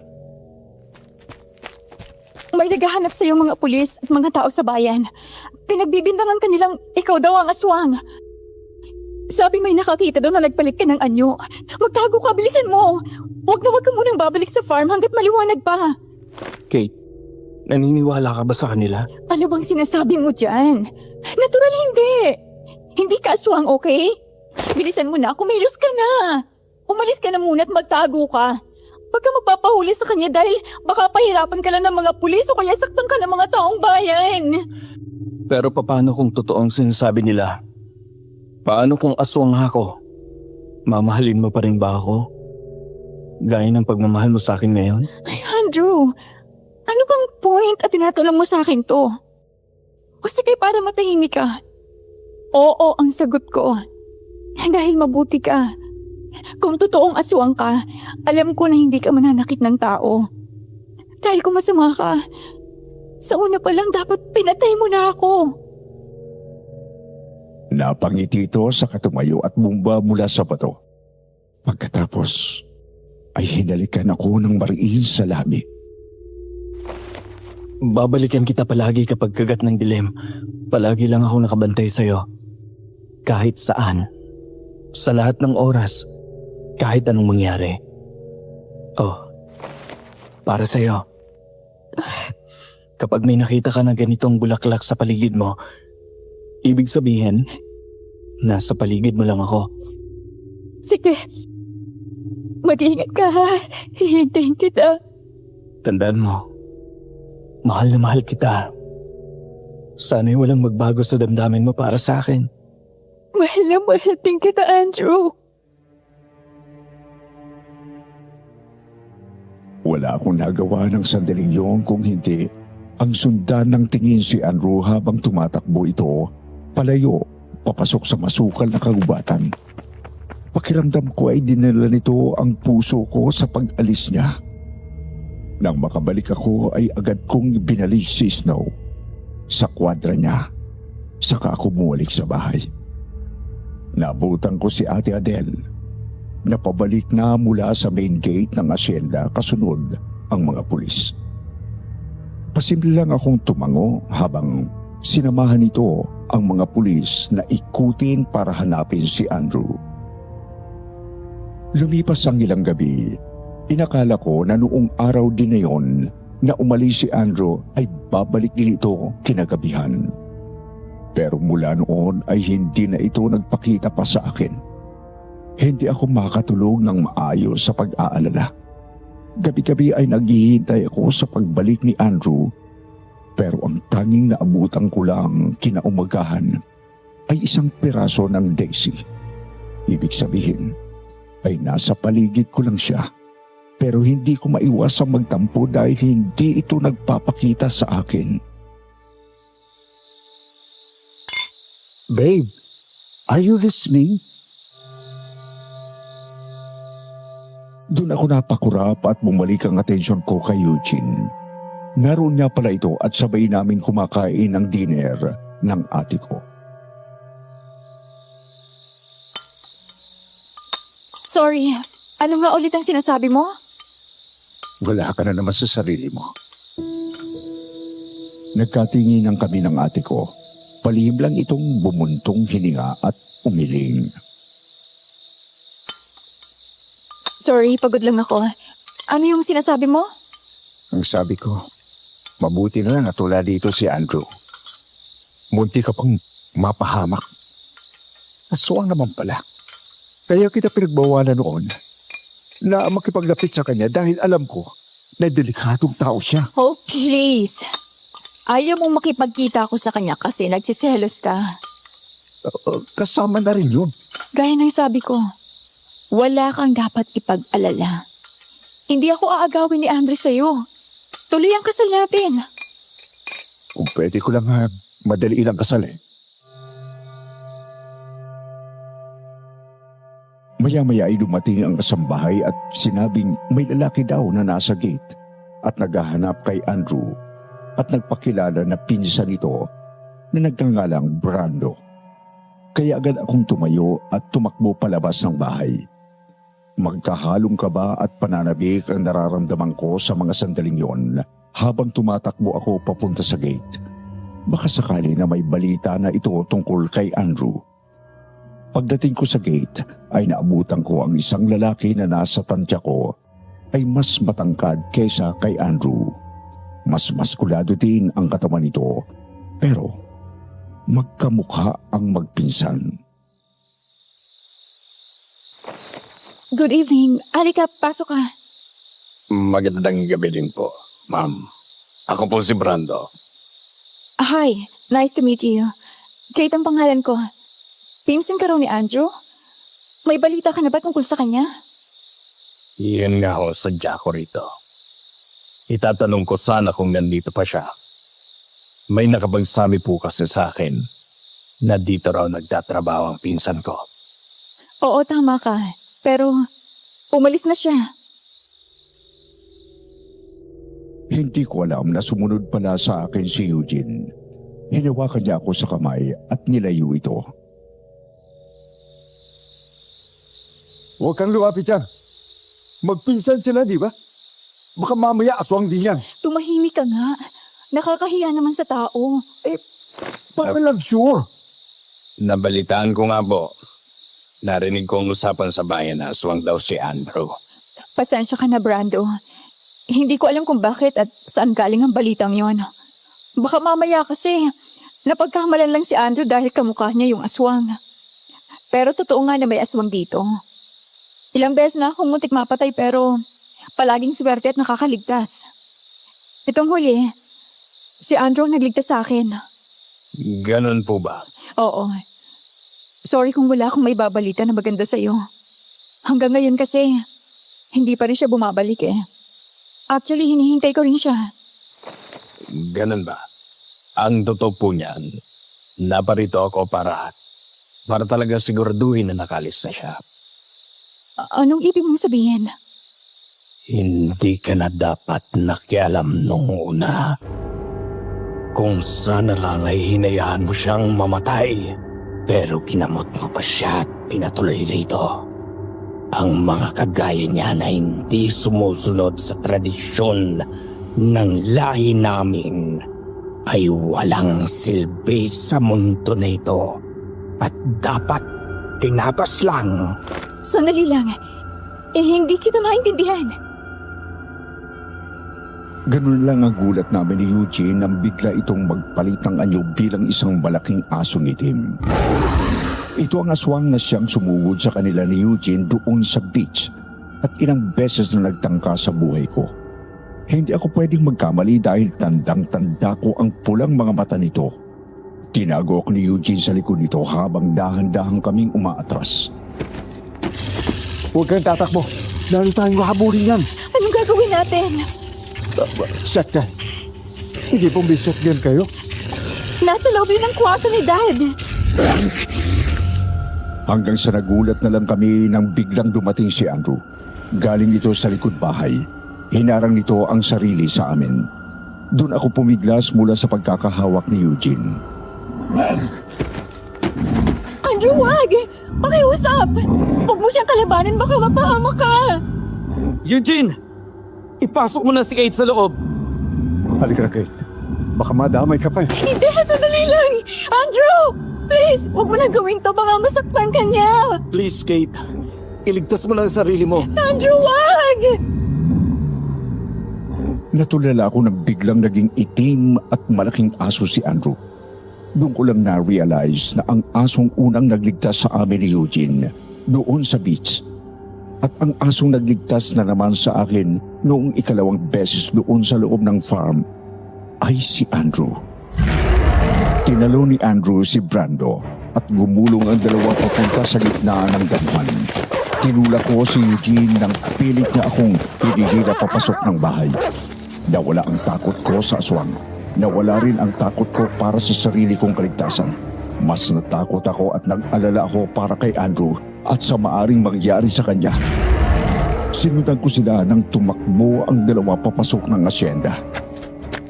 Andrew! Tama na yan! Pero hindi nakinig sa akin si Andrew. Patuloy niyang nilabanan si Brando.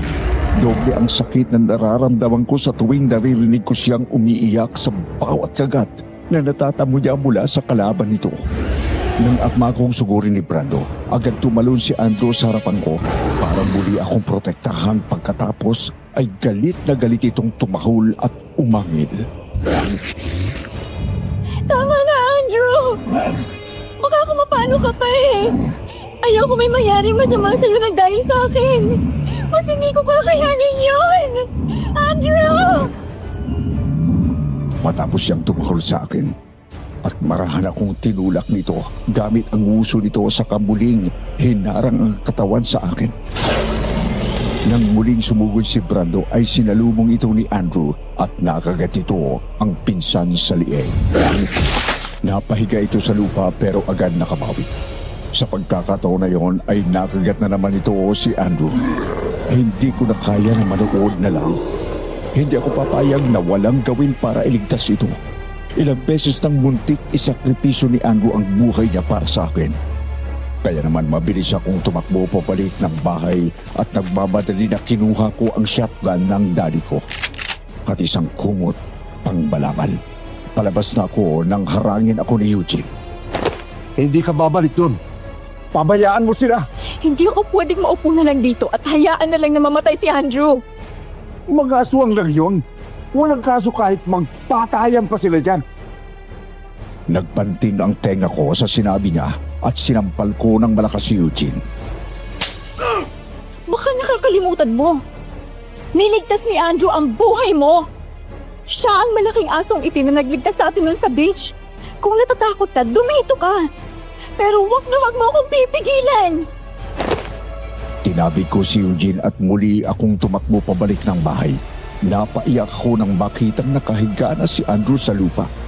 Marami na itong tama at nanghihina na, habang si Brando ay mukhang bumibelo ulit para muling atakihin ito. Kaya bago pa man ito tuluyang mapatay si Andrew, agad kong inasinta si Brando. Eksaktong paglundag nito ay siyang pagpapaputo ko ng baril. Isa, dalawa, hanggang sa bumagsak si Brando at hindi na gumalaw pa. Dali-dali akong tumakbo papalapit kay Andrew at nilapitan ito. Andrew, naririnig mo ba ako? Kayanin mong tumayo, gagamutin kita. Maya-maya ay dumating si Mang Glenn. Nagmamadali at halata sa mukha ang pag-aalala. Ma'am, nakita ko lahat ang nangyari at nariyan ulit ang mga tao at mga pulis. Nakarating sa kanila ang nagyaring gulo dito at si Sir Eugene mismo ang nagpapasok sa kanila. Punta na sila rito. Mang Glenn, tulungan niyo ako. Itago niyo si Andrew sa kubo. Siguraduhin niyong hindi kayo makikita doon. Huwag ko kayong matakot. Mabait po si Andrew. Sige po, ma'am. Andrew, halika na. Tumayo ka na riyan. Nang makalis ang dalawa, ay sakto namang dumating ang mga pulis kasama ang ibang residente ng bayan namin. Ma'am, may nakapagbigay sa amin ng tip na narito raw ulit si Andrew, ang tauhan ninyo. I-surrender ninyo na siya sa amin para ho matahimik na ang mga residente rito.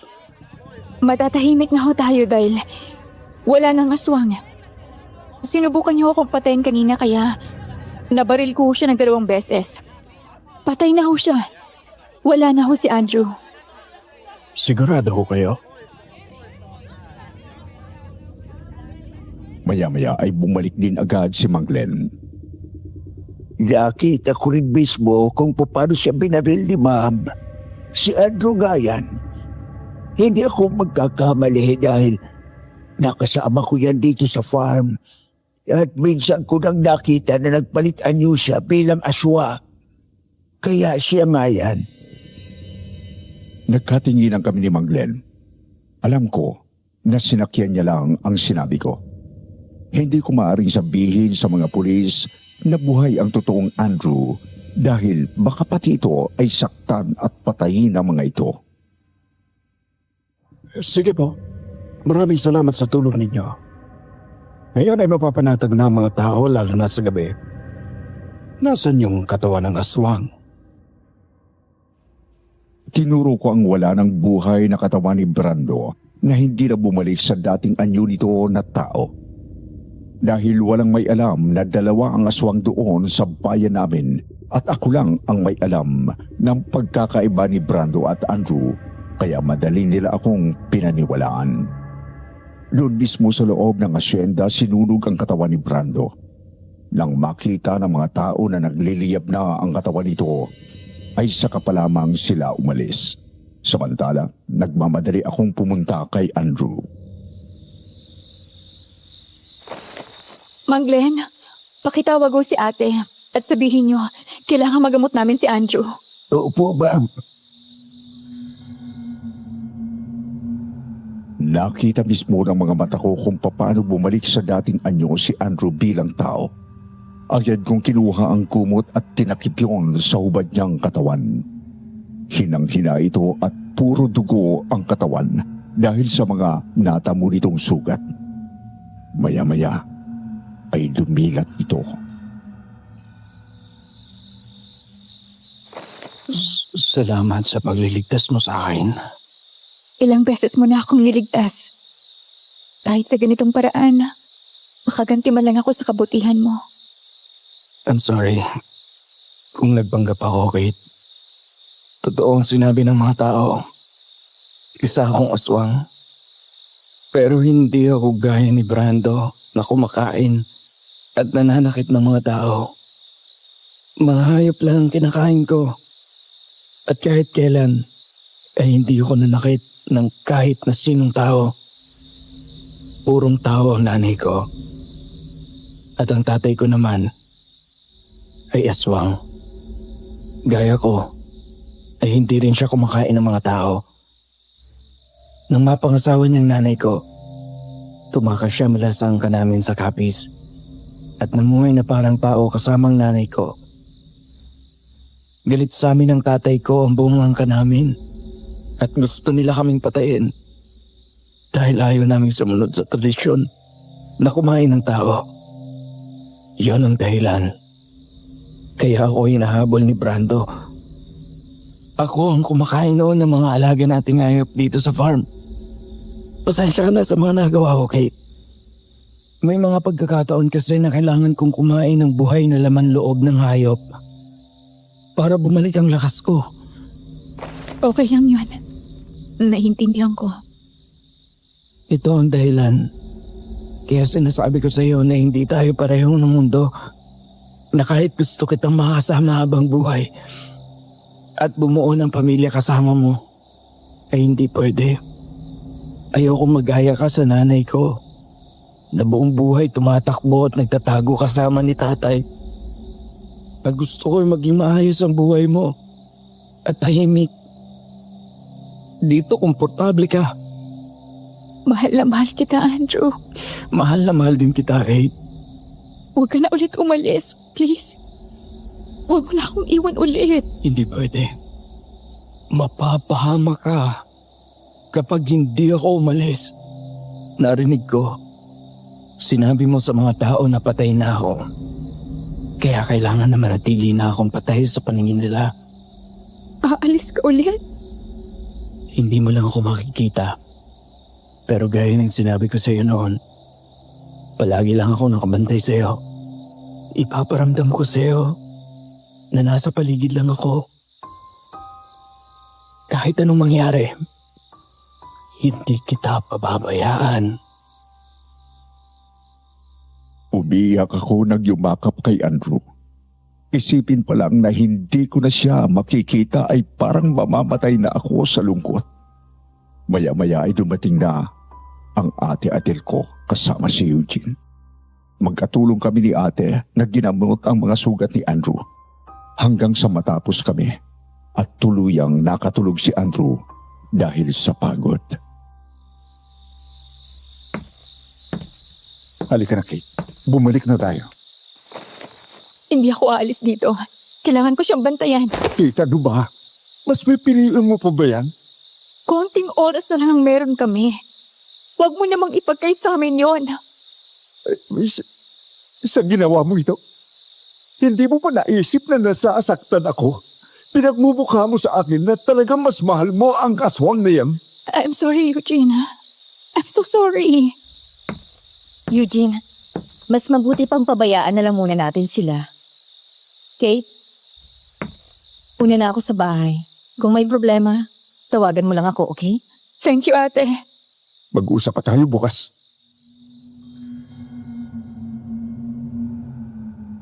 Kahit na ayaw nito ay walang nagawa si Eugene kung hindi ang umalis at iwan ako kay Andrew. Nang maiwan kami sa kubo ay humiga ako sa tabi niya. Umunan siya sa braso ko at niyakap siya ng mahigpit. Andrew? Hmm? Kung sakaling hindi ka aswang at normal kang tao, liligawan mo pa rin ako kahit akong boss mo? Oo naman. Aagawin kita kay Eugene. Pagkatapos, itatanan kita at magpapakasal tayo. Tsaka tayo babalik dito at bubuo ng pamilya. Ilang anak ang gusto mo? Mga 3 o 4. Tapos, lahat sila kamukha natin. Kapag malaki na sila, yung isa magiging doktor. Yung isa naman, vet gaya ko. Tapos yung isa architect, tapos yung bunso engineer. Tapos tayong 2, magkasamang tatanda dito sa bukid. Tapos sabay tayong mawawala sa mundo. I love you so much, Andrew. Mahal na mahal din kita, Kate. Nang tumingin at pumiti kami sa bawat isa ay pareho kami lumuluha. Pagkatapos noon ay hinalikan niya ako na buong puso kong tinanggap. Nang magising ako kinabukasan Sir Wilmore ay wala na si Andrew. Wala siyang iniwan na sulat. Ang tangi niya lang iniwan sa akin ay isang piraso ng kulay pula na Daisy Gebra. Tumakbo ako at hinanap ko siya sa buong asyenda. Nilibot ko pa ang buong bayan pero hindi ko na nakita si Andrew. Hindi ko akalain na ang gabing magkasama kami ay ang huling beses ko na pala siyang makikita. Naghintay ako ng pagbabalik ni Andrew. Pero kahit anino nito ay hindi na nagpakita pa. Samantala, natuloy ang kasal namin ni Eugene. Sa huli ay ito mismo ang umatras at pinalaya ko. Hindi naman nawala sa amin ang asyenda kahit na hindi natuloy ang kasal. Sa halip ay nagkasundo ang pamilya namin na babayaran na lang sa mga ito ang pinangtubos noon sa asyenda. Nabalitaan ko na lang na pumunta na ng Amerika si Eugene at doon na nanirahan. Nang tumagal ay nakapag-asawa din ako. Nakakilala ako ng lalaking minahal ko at minahal rin ako, kung saan biniyayaan kami ng 4 na anak at Andrew ang pinangalan ko sa aking panganay na lalaki. Bukod kay Eugene, Ate Adele at Mang Glenn, wala nang nakakaalam sa tunay na pagkatao ni Andrew. Nananatili itong lihim namin hanggang sa mga sandaling ito. Kahit ang asawa ko ay hindi alam ang tungkol sa kanya. Lumipas ang mga taon, hindi ko man nakikita si Andrew ay tinupad nito ang pangako sa akin. Pinaramdam niya sa akin na nasa paligid lang siya at binabantayan ako. 1 beses kada 1 buwan, sa eksaktong petsa na nagkakilala kami, palagi akong may nakikita na 1 piraso ng Daisy Gerbera sa tapat ng pinto ng bahay. May mga pagkakataon na nararamdaman ko ang presensya niya na nakasunod sa akin. Ang mga picture namin na magkasama ay lihim kong itinatago sa kubo na naging saksi sa lihim namin na pagmamahalan. Hanggang ngayon ay sariwa pa rin sa alaala ko ang mga panahon na masaya kaming magkasama. Sadyang pinagtagpo lang kami ng panahon pero hindi tinadhana. Siguro sa susunod na buhay, kung totoo man ang reincarnation, baka sakaling pareho na namin matagpuan ang bawat isa bilang mga normal na tao at malayang mamahalin ang isa't isa. Alam ko na mahirap paniwalaan ang kwento ko, Sir Wilmore, pero talagang may mga nangyayari sa buhay natin na mahirap ipaliwanag. Sa kabila ng pagkatao ni Andrew, hindi ko pinagsisihan na minahal ko siya.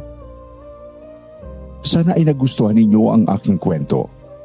More power sa inyong programa. Sana ay mas marami pa kayong mapasaya sa mga kwentong kababalagan ninyo. Hanggang sa muli at maraming salamat po. Nagmamahal, Mary Kate.